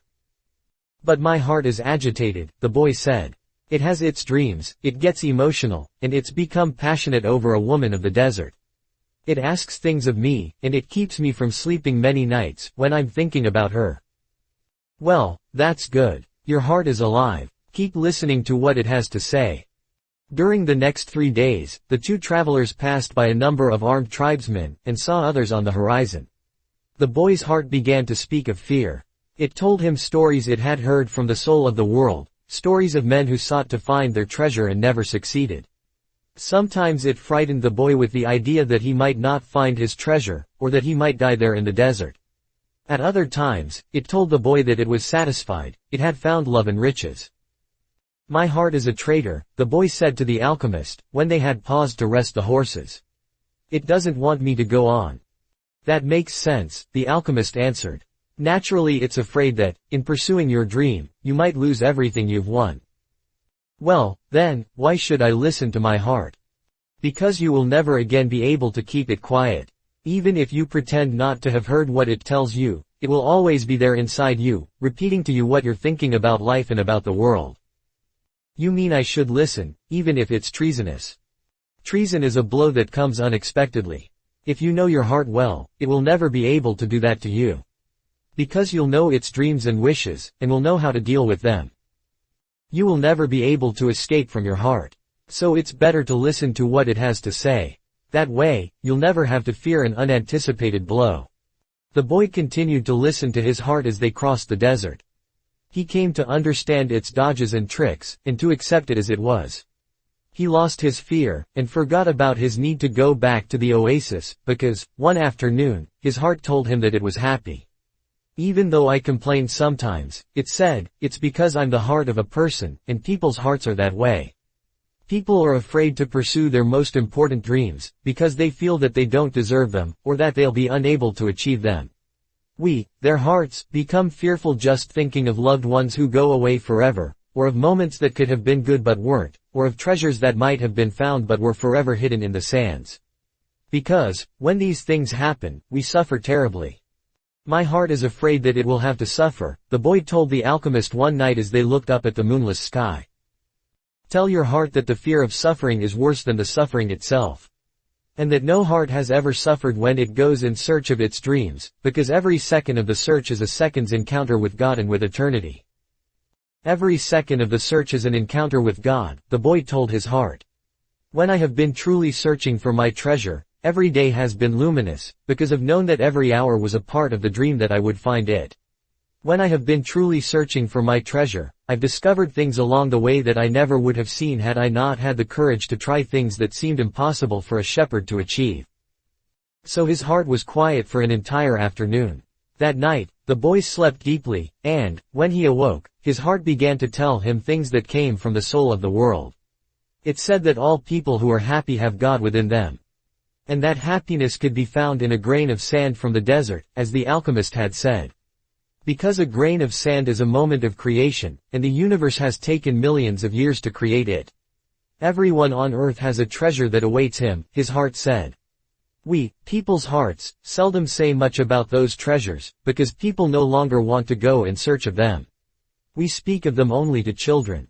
Later, we simply let life proceed, in its own direction, toward its own fate. But, unfortunately, very few follow the path laid out for them. The path to their personal legends, and to happiness. Most people see the world as a threatening place, and, because they do, the world turns out, indeed, to be a threatening place. So, their hearts, speak more and more softly. We never stop speaking out, but we begin to hope that our words won't be heard. We don't want people to suffer because they don't follow their hearts.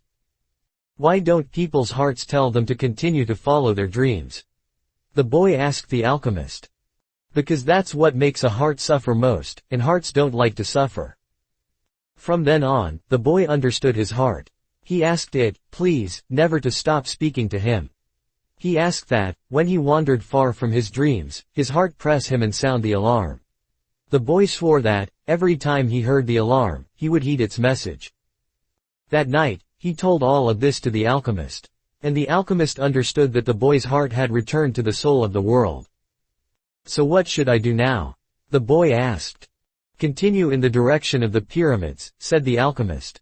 And continue to pay heed to the omens. Your heart is still capable of showing you where the treasure is. Is that the one thing I still needed to know? No, the alchemist answered. What you still need to know is this: before a dream is realized, the soul of the world tests everything that was learned along the way. It does this not because it is evil, but so that we can, in addition to realizing our dreams, master the lessons we've learned as we've moved toward that dream. That's the point at which most people give up. It's the point at which, as we say in the language of the desert, one dies of thirst just when the palm trees have appeared on the horizon. Every search begins with beginner's luck. And every search ends with the victors being severely tested. The boy remembered an old proverb from his country. It said that the darkest hour of the night came just before the dawn. On the following day, the first clear sign of danger appeared. 3 armed tribesmen approached, and asked what the boy and the alchemist were doing there. I'm hunting with my falcon, the alchemist answered. "We're going to have to search you to see whether you're armed," one of the tribesmen said. The alchemist dismounted slowly, and the boy did the same.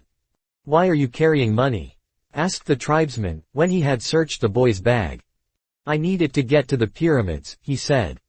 The tribesman who was searching the alchemist's belongings found a small crystal flask filled with a liquid, and a yellow glass egg that was slightly larger than a chicken's egg. "What are these things?" he asked. "That's the philosopher's stone and the elixir of life. It's the master work of the alchemists. Whoever swallows that elixir will never be sick again, and a fragment from that stone turns any metal into gold." The Arabs laughed at him, and the alchemist laughed along. They thought his answer was amusing, and they allowed the boy and the alchemist to proceed with all of their belongings. "Are you crazy?" the boy asked the alchemist, when they had moved on. "What did you do that for?" "To show you one of life's simple lessons," the alchemist answered. "When you possess great treasures within you, and try to tell others of them, seldom are you believed." They continued across the desert. With every day that passed, the boy's heart became more and more silent. It no longer wanted to know about things of the past or future, it was content simply to contemplate the desert, and to drink with the boy from the soul of the world. The boy and his heart had become friends, and neither was capable now of betraying the other. When his heart spoke to him, it was to provide a stimulus to the boy, and to give him strength, because the days of silence there in the desert were wearisome. His heart told the boy what his strongest qualities were: his courage in having given up his sheep and in trying to live out his personal legend, and his enthusiasm during the time he had worked at the crystal shop. And his heart told him something else that the boy had never noticed. It told the boy of dangers that had threatened him, but that he had never perceived. His heart said that one time it had hidden the rifle the boy had taken from his father, because of the possibility that the boy might wound himself. And it reminded the boy of the day when he had been ill and vomiting out in the fields, after which he had fallen into a deep sleep. There had been 2 thieves farther ahead who were planning to steal the boy's sheep and murder him. But, since the boy hadn't passed by, they had decided to move on, thinking that he had changed his route. "Does a man's heart always help him?" the boy asked the alchemist. "Mostly just the hearts of those who are trying to realize their personal legends. But they do help children, drunkards, and the elderly, too." "Does that mean that I'll never run into danger?" "It means only that the heart does what it can," the alchemist said. One afternoon, they passed by the encampment of one of the tribes. At each corner of the camp were Arabs garbed in beautiful white robes, with arms at the ready. The men were smoking their hookahs and trading stories from the battlefield. No one paid any attention to the 2 travelers. "There's no danger," the boy said, when they had moved on past the encampment. The alchemist sounded angry. "Trust in your heart, but never forget that you're in the desert. When men are at war with one another, the soul of the world can hear the screams of battle. No one fails to suffer the consequences of everything under the sun."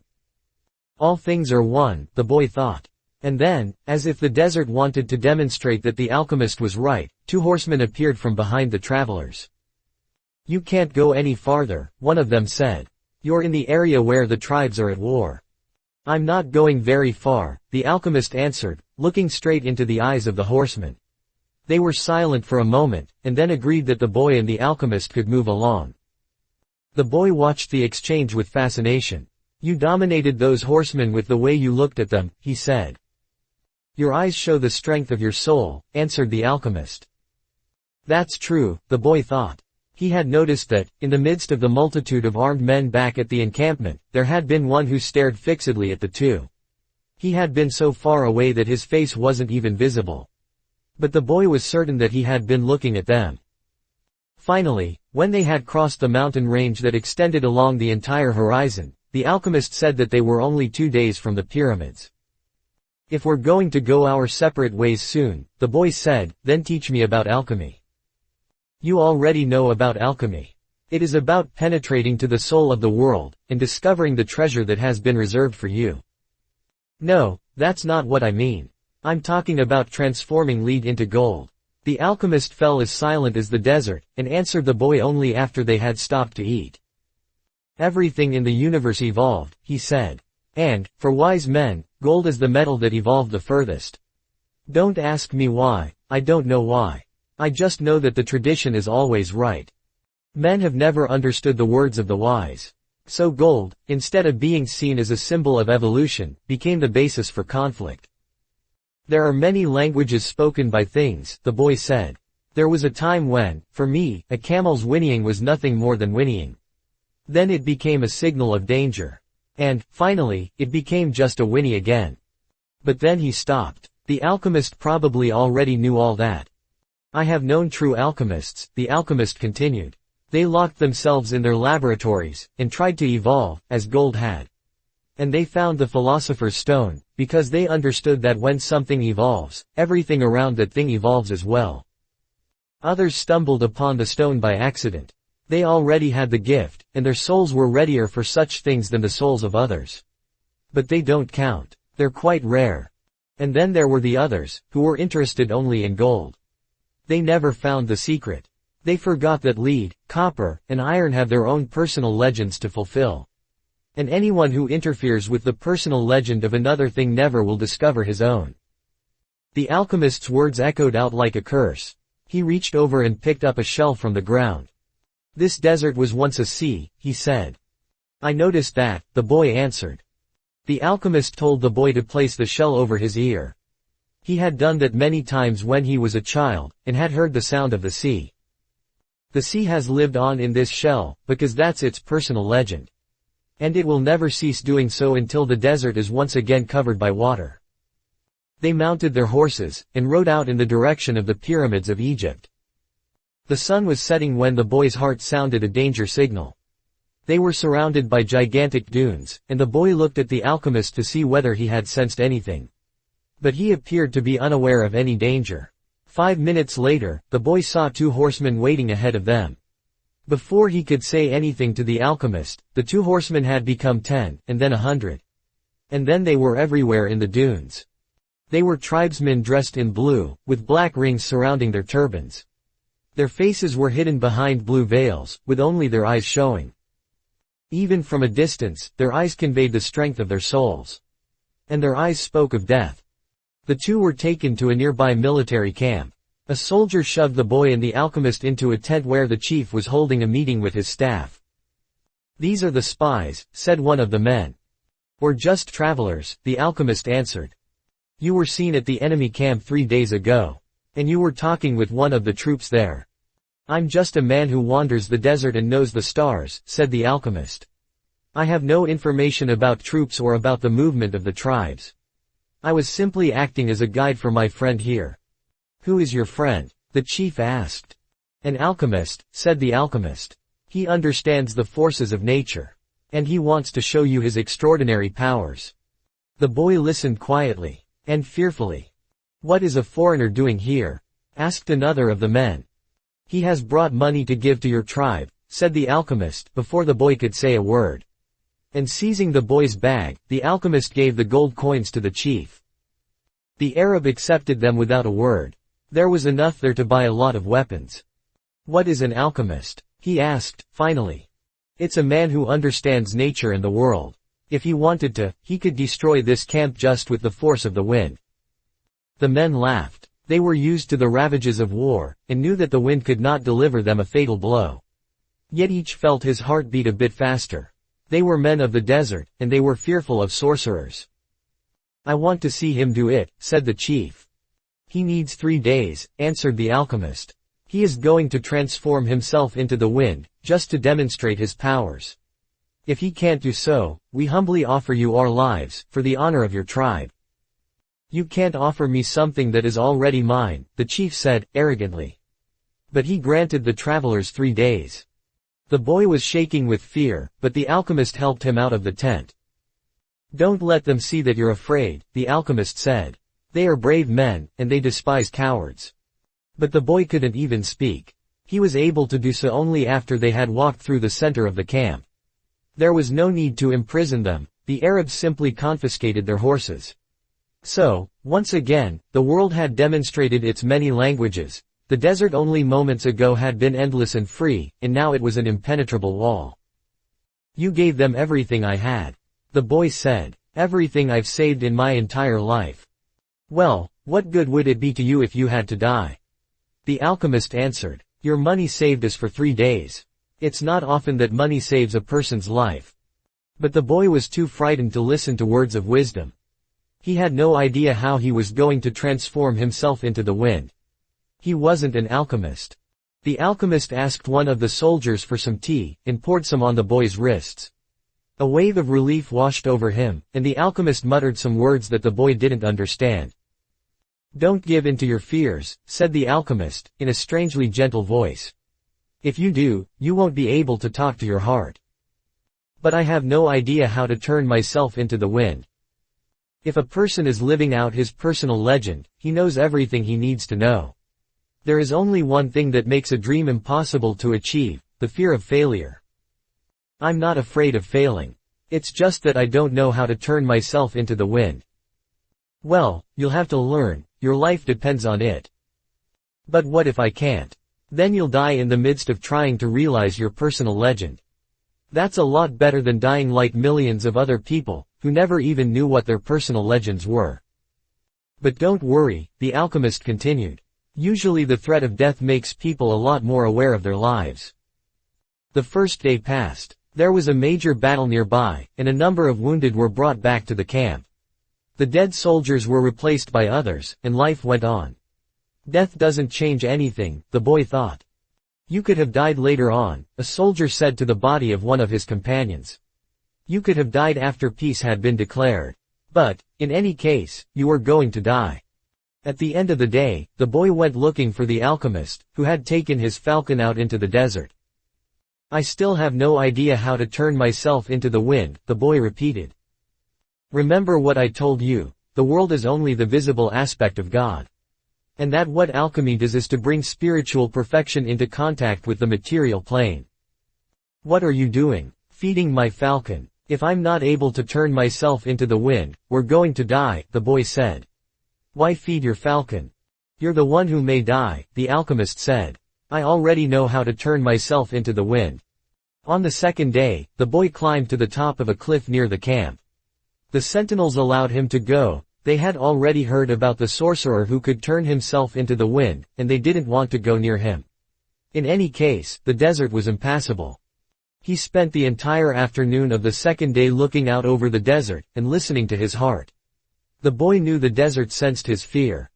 They both spoke the same language. On the third day, the chief met with his officers.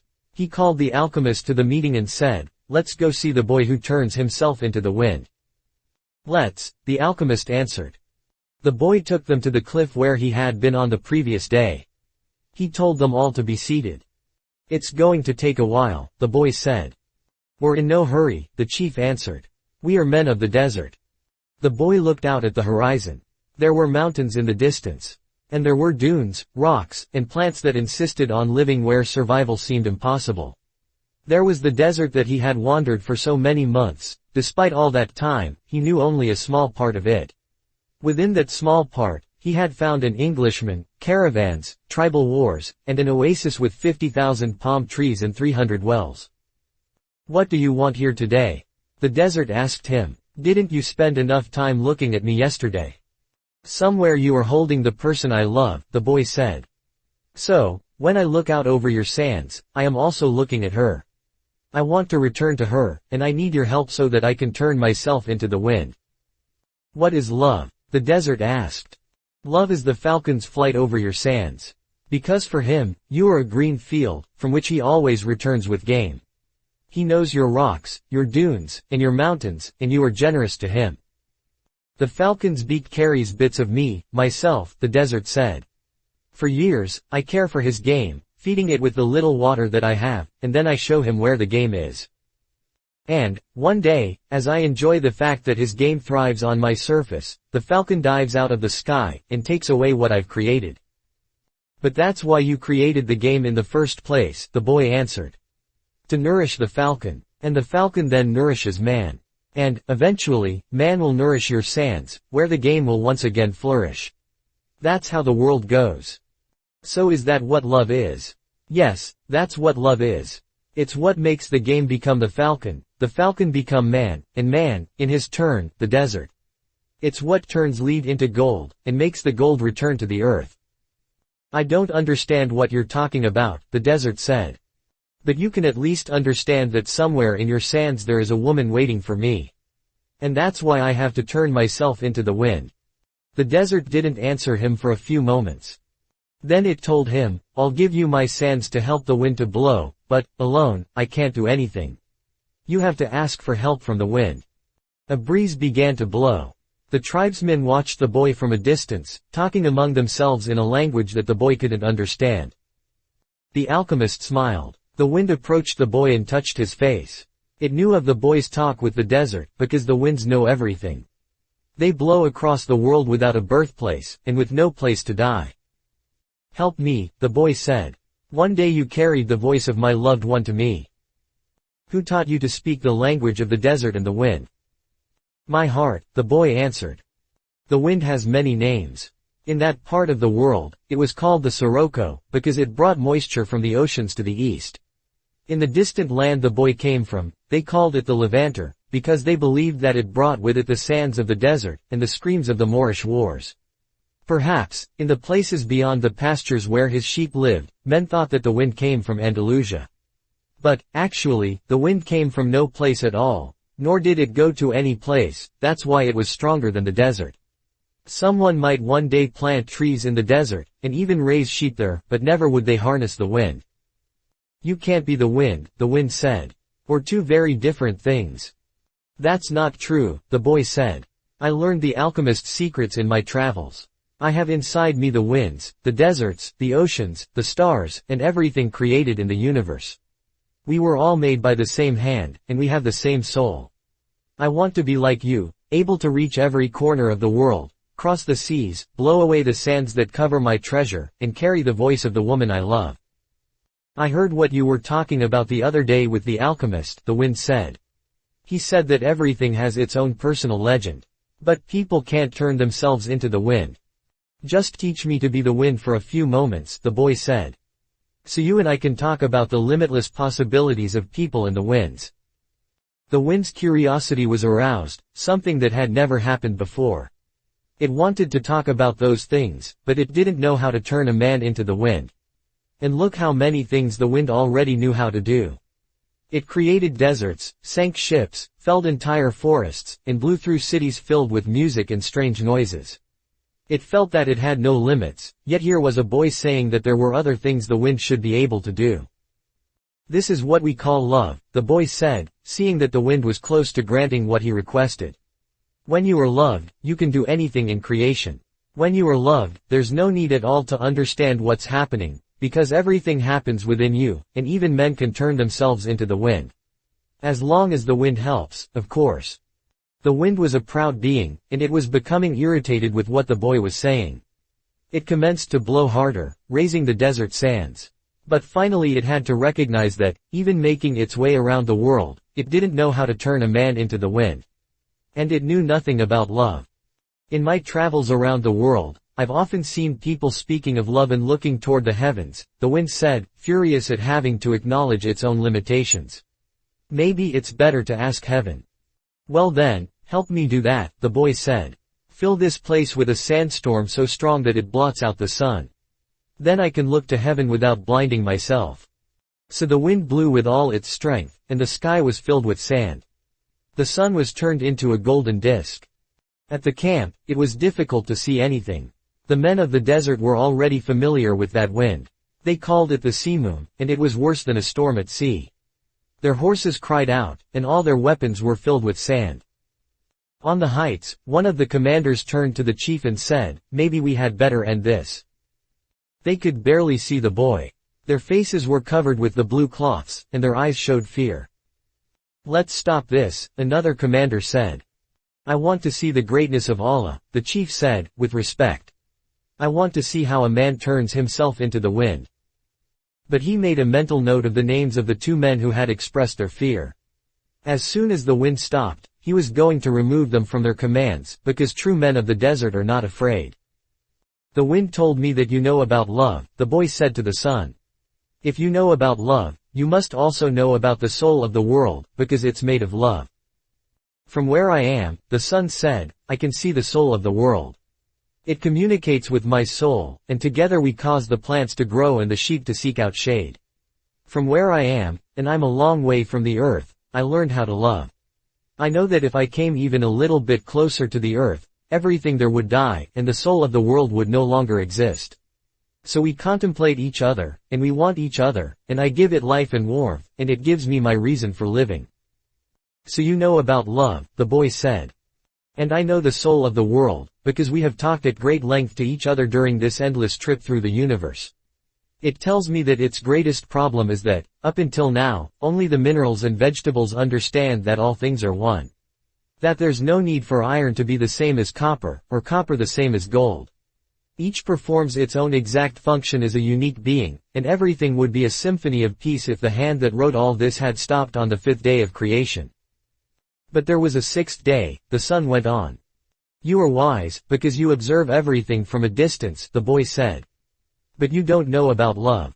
If there hadn't been a 6th day, man would not exist, copper would always be just copper, and lead just lead. It's true that everything has its personal legend, but one day that personal legend will be realized. So each thing has to transform itself into something better, and to acquire a new personal legend, until, someday, the soul of the world becomes one thing only. The sun thought about that, and decided to shine more brightly. The wind, which was enjoying the conversation, started to blow with greater force, so that the sun would not blind the boy. This is why alchemy exists, the boy said. So that everyone will search for his treasure, find it, and then want to be better than he was in his former life. Lead will play its role until the world has no further need for lead, and then lead will have to turn itself into gold. That's what alchemists do. They show that, when we strive to become better than we are, everything around us becomes better, too. Well, why did you say that I don't know about love? The sun asked the boy.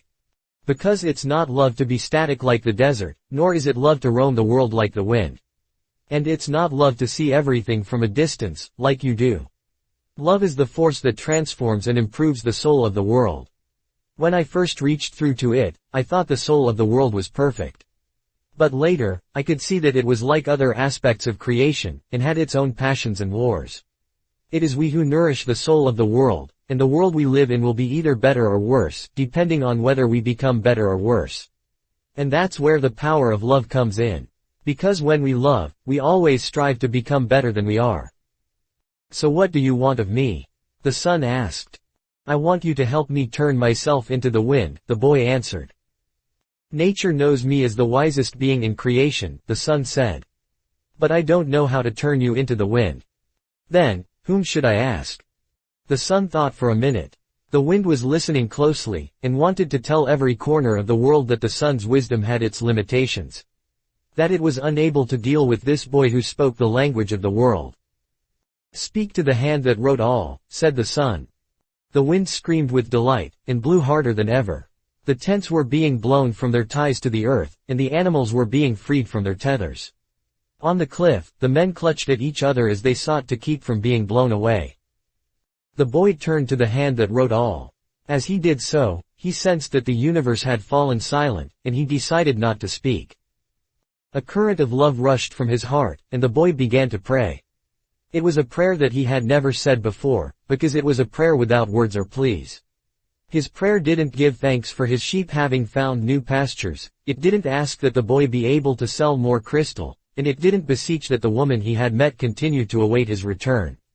In the silence, the boy understood that the desert, the wind, and the sun were also trying to understand the signs written by the hand, and were seeking to follow their paths, and to understand what had been written on a single emerald.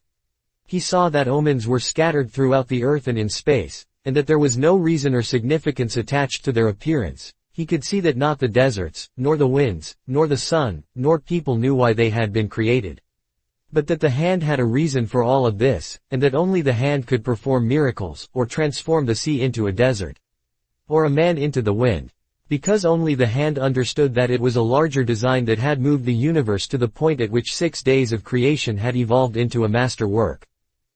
The boy reached through to the soul of the world, and saw that it was a part of the soul of God. And he saw that the soul of God was his own soul. And that he, a boy, could perform miracles. The simoom blew that day as it had never blown before. For generations thereafter, the Arabs recounted the legend of a boy who had turned himself into the wind, almost destroying a military camp, in defiance of the most powerful chief in the desert. When the simoom ceased to blow, everyone looked to the place where the boy had been. But he was no longer there, he was standing next to a sand-covered sentinel, on the far side of the camp. The men were terrified at his sorcery. But there were two people who were smiling. The alchemist, because he had found his perfect disciple, and the chief, because that disciple had understood the glory of God. The following day, the general bade the boy and the alchemist farewell, and provided them with an escort party to accompany them as far as they chose. They rode for the entire day. Toward the end of the afternoon, they came upon a Coptic monastery. The alchemist dismounted, and told the escorts they could return to the camp. "From here on, you will be alone," the alchemist said. "You are only 3 hours from the pyramids." "Thank you," said the boy. "You taught me the language of the world. I only invoked what you already knew." The alchemist knocked on the gate of the monastery. A monk dressed in black came to the gates. They spoke for a few minutes in the Coptic tongue, and the alchemist bade the boy enter. "I asked him to let me use the kitchen for a while," the alchemist smiled. They went to the kitchen at the back of the monastery. The alchemist lighted the fire, and the monk brought him some lead, which the alchemist placed in an iron pan. When the lead had become liquid, the alchemist took from his pouch the strange yellow egg. He scraped from it a sliver as thin as a hair, wrapped it in wax, and added it to the pan in which the lead had melted. The mixture took on a reddish color, almost the color of blood. The alchemist removed the pan from the fire, and set it aside to cool. As he did so, he talked with the monk about the tribal wars.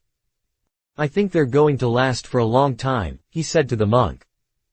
The monk was irritated. The caravans had been stopped at Giza for some time, waiting for the wars to end. "But God's will be done," the monk said. "Exactly," answered the alchemist. When the pan had cooled, the monk and the boy looked at it, dazzled. The lead had dried into the shape of the pan, but it was no longer lead. It was gold. "Will I learn to do that someday?" the boy asked. "This was my personal legend, not yours," the alchemist answered. "But I wanted to show you that it was possible." They returned to the gates of the monastery. There, the alchemist separated the disc into 4 parts. "This is for you," he said, holding one of the parts out to the monk. "It's for your generosity to the pilgrims." "But this payment goes well beyond my generosity," the monk responded. "Don't say that again. Life might be listening, and give you less the next time." The alchemist turned to the boy.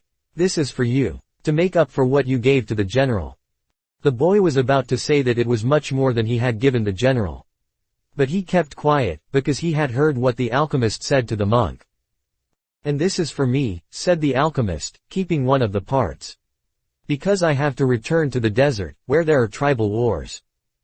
He took the 4th part and handed it to the monk. "This is for the boy. If he ever needs it." "But I'm going in search of my treasure," the boy said. "I'm very close to it now. And I'm certain you'll find it," the alchemist said. "Then why this?" "Because you have already lost your savings twice. Once to the thief, and once to the general. I'm an old, superstitious Arab, and I believe in our proverbs. There's one that says, everything that happens once can never happen again. But everything that happens twice will surely happen a 3rd time." They mounted their horses. "I want to tell you a story about dreams," said the alchemist. The boy brought his horse closer. In ancient Rome, at the time of Emperor Tiberius, there lived a good man who had 2 sons. One was in the military, and had been sent to the most distant regions of the empire. The other son was a poet, and delighted all of Rome with his beautiful verses. One night, the father had a dream. An angel appeared to him, and told him that the words of one of his sons would be learned and repeated throughout the world for all generations to come. The father woke from his dream grateful and crying, because life was generous, and had revealed to him something any father would be proud to know. Shortly thereafter, the father died as he tried to save a child who was about to be crushed by the wheels of a chariot. Since he had lived his entire life in a manner that was correct and fair, he went directly to heaven, where he met the angel that had appeared in his dream. "You were always a good man," the angel said to him. "You lived your life in a loving way, and died with dignity. I can now grant you any wish you desire." "Life was good to me," the man said. "When you appeared in my dream, I felt that all my efforts had been rewarded, because my son's poems will be read by men for generations to come. I don't want anything for myself. But any father would be proud of the fame achieved by one whom he had cared for as a child, and educated as he grew up. Sometime in the distant future, I would like to see my son's words. The angel touched the man's shoulder, and they were both projected far into the future. They were in an immense setting, surrounded by thousands of people speaking a strange language. The man wept with happiness.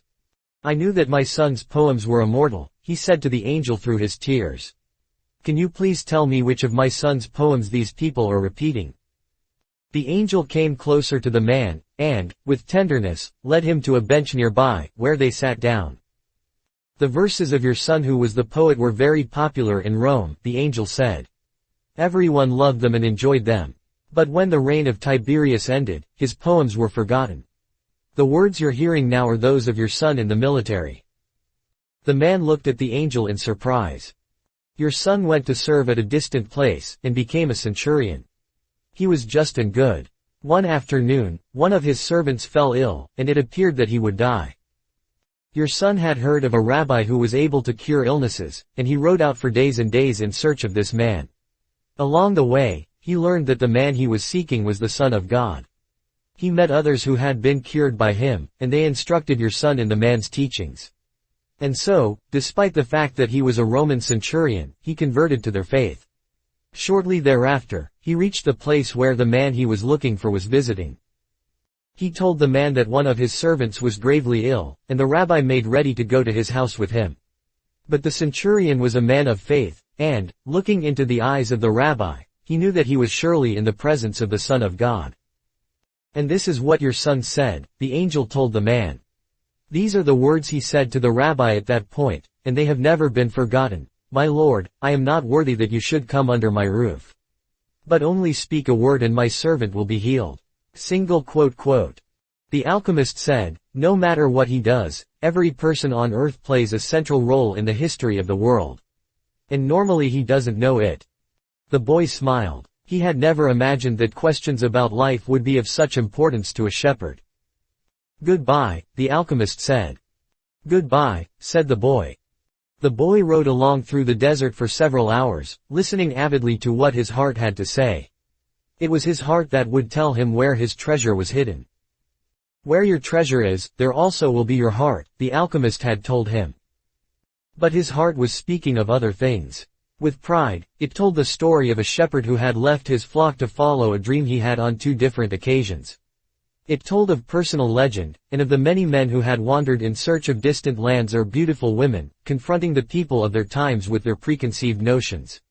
It spoke of journeys, discoveries, books, and change. As he was about to climb yet another dune, his heart whispered, be aware of the place where you are brought to tears. That's where I am, and that's where your treasure is. The boy climbed the dune slowly. A full moon rose again in the starry sky. It had been a month since he had set forth from the oasis. The moonlight cast shadows through the dunes, creating the appearance of a rolling sea. It reminded the boy of the day when that horse had reared in the desert, and he had come to know the alchemist. And the moon fell on the desert's silence, and on a man's journey in search of treasure. When he reached the top of the dune, his heart leapt. There, illuminated by the light of the moon and the brightness of the desert, stood the solemn and majestic pyramids of Egypt. The boy fell to his knees and wept. He thanked God for making him believe in his personal legend, and for leading him to meet a king, a merchant, an Englishman, and an alchemist. And above all for his having met a woman of the desert who had told him that love would never keep a man from his personal legend. If he wanted to, he could now return to the oasis, go back to Fatima, and live his life as a simple shepherd. After all, the alchemist continued to live in the desert, even though he understood the language of the world, and knew how to transform lead into gold. He didn't need to demonstrate his science and art to anyone. The boy told himself that, on the way toward realizing his own personal legend, he had learned all he needed to know, and had experienced everything he might have dreamed of. But here he was, at the point of finding his treasure, and he reminded himself that no project is completed until its objective has been achieved. The boy looked at the sands around him, and saw that, where his tears had fallen, a scarab beetle was scuttling through the sand. During his time in the desert, he had learned that, in Egypt, the scarab beetles are a symbol of God. Another omen. The boy began to dig into the dune. As he did so, he thought of what the crystal merchant had once said, that anyone could build a pyramid in his backyard. The boy could see now that he couldn't do so if he placed stone upon stone for the rest of his life. Throughout the night, the boy dug at the place he had chosen, but found nothing. He felt weighted down by the centuries of time since the pyramids had been built. But he didn't stop. He struggled to continue digging as he fought the wind, which often blew the sand back into the excavation. His hands were abraded and exhausted, but he listened to his heart. It had told him to dig where his tears fell.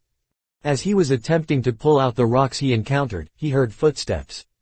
Several figures approached him. Their backs were to the moonlight, and the boy could see neither their eyes nor their faces.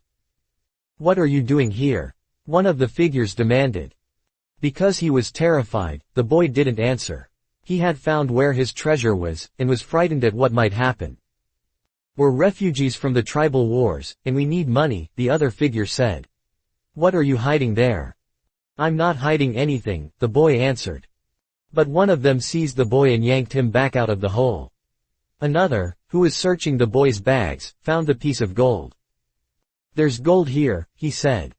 The moon shone on the face of the Arab who had seized him, and in the man's eyes the boy saw death. "He's probably got more gold hidden in the ground." They made the boy continue digging, but he found nothing. As the sun rose, the men began to beat the boy. He was bruised and bleeding, his clothing was torn to shreds, and he felt that death was near. "What good is money to you if you're going to die? It's not often that money can save someone's life," the alchemist had said. Finally, the boy screamed at the men, "I'm digging for treasure." And, although his mouth was bleeding and swollen, he told his attackers that he had twice dreamed of a treasure hidden near the pyramids of Egypt. The man who appeared to be the leader of the group spoke to one of the others, "Leave him. He doesn't have anything else. He must have stolen this gold." The boy fell to the sand, nearly unconscious. The leader shook him and said, "We're leaving." But before they left, he came back to the boy and said, "You're not going to die. You'll live, and you'll learn that a man shouldn't be so stupid." 2 years ago, right here on this spot, I had a recurrent dream, too. I dreamed that I should travel to the fields of Spain and look for a ruined church where shepherds and their sheep slept. In my dream, there was a sycamore growing out of the ruins of the sacristy, and I was told that, if I dug at the roots of the sycamore, I would find a hidden treasure. But I'm not so stupid as to cross an entire desert just because of a recurrent dream. And they disappeared. The boy stood up shakily, and looked once more at the pyramids. They seemed to laugh at him, and he laughed back, his heart bursting with joy. Because now he knew where his treasure was. Epilogue. The boy reached the small, abandoned church just as night was falling. The sycamore was still there in the sacristy, and the stars could still be seen through the half-destroyed roof. He remembered the time he had been there with his sheep. It had been a peaceful night. Except for the dream. Now he was here not with his flock, but with a shovel.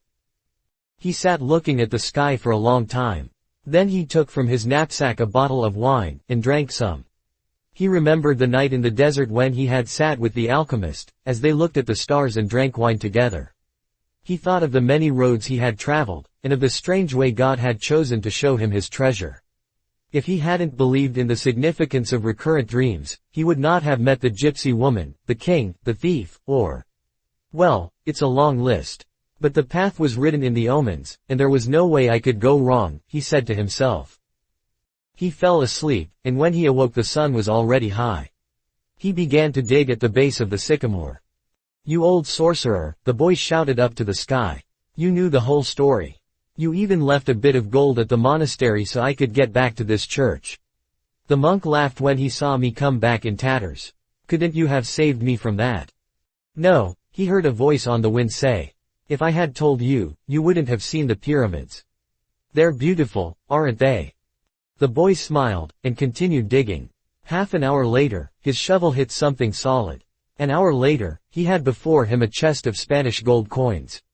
There were also precious stones, gold masks adorned with red and white feathers, and stone statues embedded with jewels. The spoils of a conquest that the country had long ago forgotten, and that some conquistador had failed to tell his children about. The boy took out Urim and Thummim from his bag. He had used the two stones only once, one morning when he was at a marketplace. His life and his path had always provided him with enough omens. He placed Urim and Thummim in the chest. They were also a part of his new treasure, because they were a reminder of the old king, whom he would never see again. It's true, life really is generous to those who pursue their personal legend, the boy thought.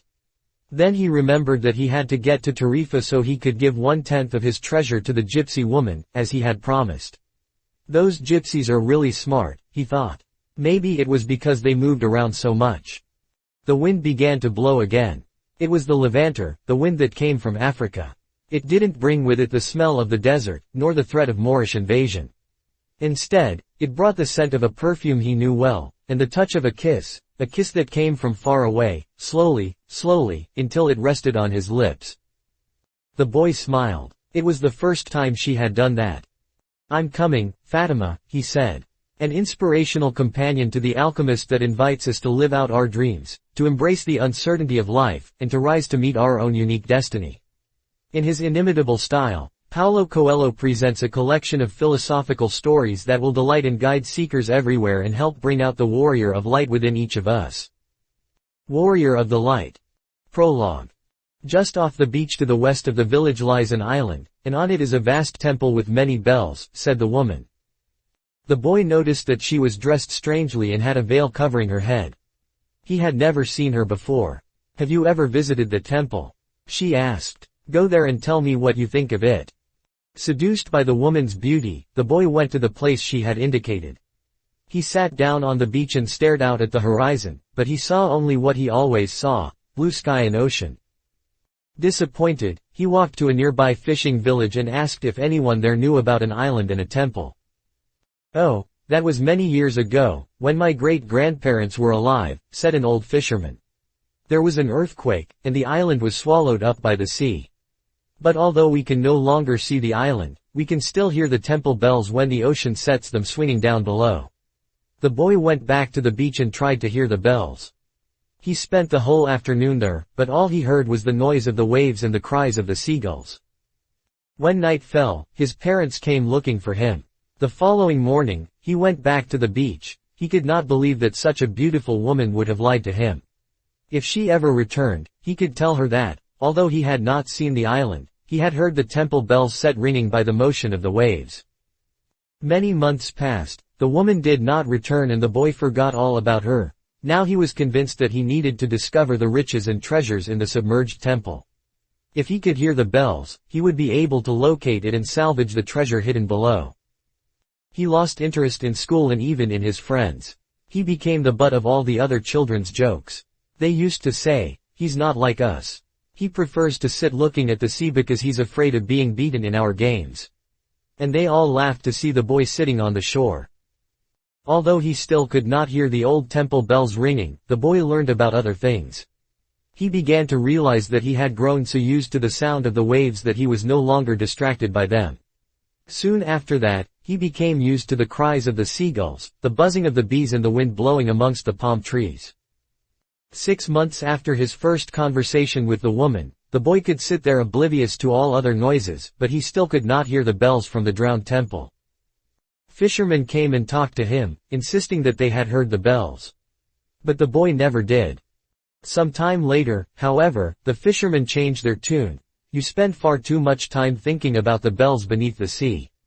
Forget about them and go back to playing with your friends. Perhaps it's only fishermen who can hear them." After almost a year, the boy thought, perhaps they're right.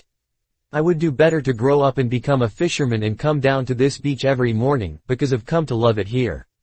And he thought too, perhaps it's just another legend and the bells were all shattered during the earthquake and have never rung out since. That afternoon, he decided to go back home. He walked down to the ocean to say goodbye. He looked once more at the natural world around him, and because he was no longer concerned about the bells, he could again smile at the beauty of the seagulls' cries, the roar of the sea, and the wind blowing in the palm trees. Far off, he heard the sound of his friends playing and he felt glad to think that he would soon resume his childhood games. The boy was happy and, as only a child can, he felt grateful for being alive. He was sure that he had not wasted his time, for he had learned to contemplate nature and to respect it. Then, because he was listening to the sea, the seagulls, the wind in the palm trees, and the voices of his friends playing, he also heard the first bell. And then another. And another, until, to his great joy, all the bells in the drowned temple were ringing. Years later, when he was a grown man, he returned to the village and to the beach of his childhood. He no longer dreamed of finding treasure at the bottom of the sea. Perhaps that had all been a product of his imagination, and he had never really heard the submerged bells ring out on one lost childhood afternoon. Even so, he decided to walk for a while along the beach, to listen to the noise of the wind and to the cries of the seagulls. Imagine his surprise when, there on the beach, he saw the woman who had first spoken to him about the island and its temple. "What are you doing here?" he asked. "I was waiting for you," she replied. He noticed that, despite the passing years, the woman looked exactly the same. The veil hiding her hair had not faded with time. She handed him a blue notebook full of blank pages. "Write. A warrior of the light values a child's eyes because they are able to look at the world without bitterness. When he wants to find out if the person beside him is worthy of his trust, he tries to see him as a child would."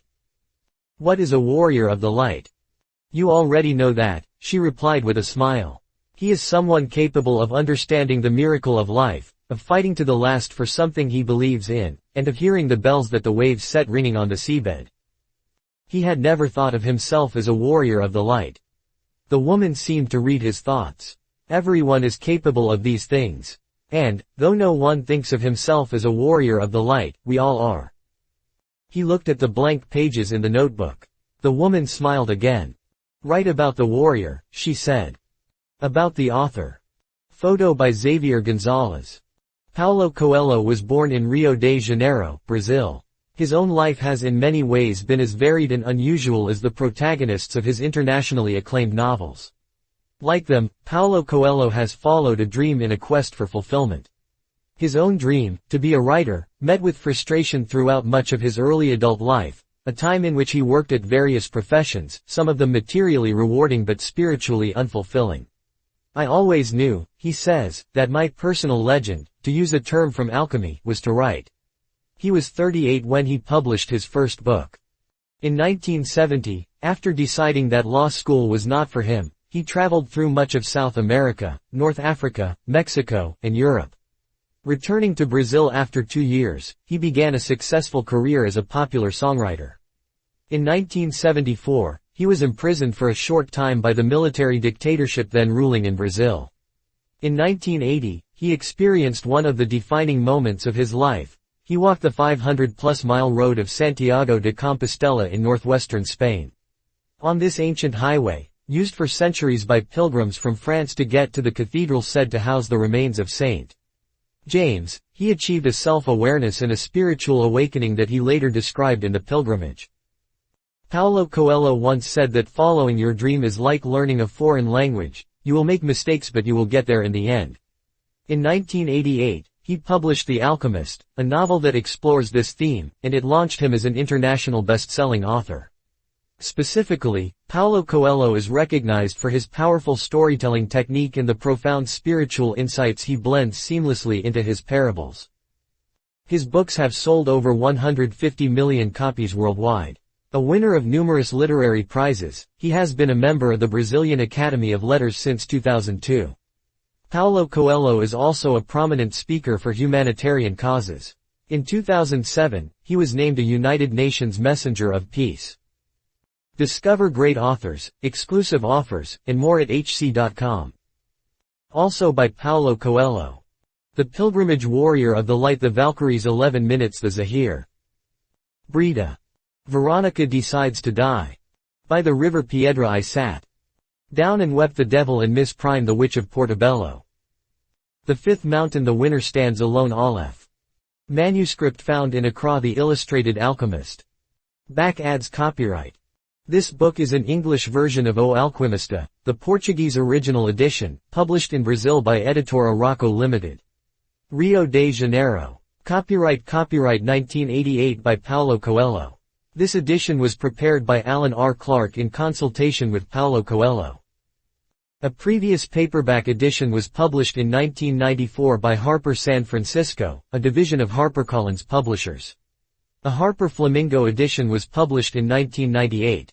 A previous Harper Perennial paperback edition was published in 1998. The Alchemist 25th Anniversary Edition. English version copyright 1993 by Paulo Coelho and Alan R. Clark. Foreword copyright 2014 by Paulo Coelho. Prologue translation copyright 1998 by HarperCollins Publishers, Inc. Illustrations copyright 2014 by James Noel Smith. All rights reserved under international and Pan-American copyright conventions. By payment of the required fees, you have been granted the non-exclusive, non-transferable right to access and read the text of this ebook onscreen.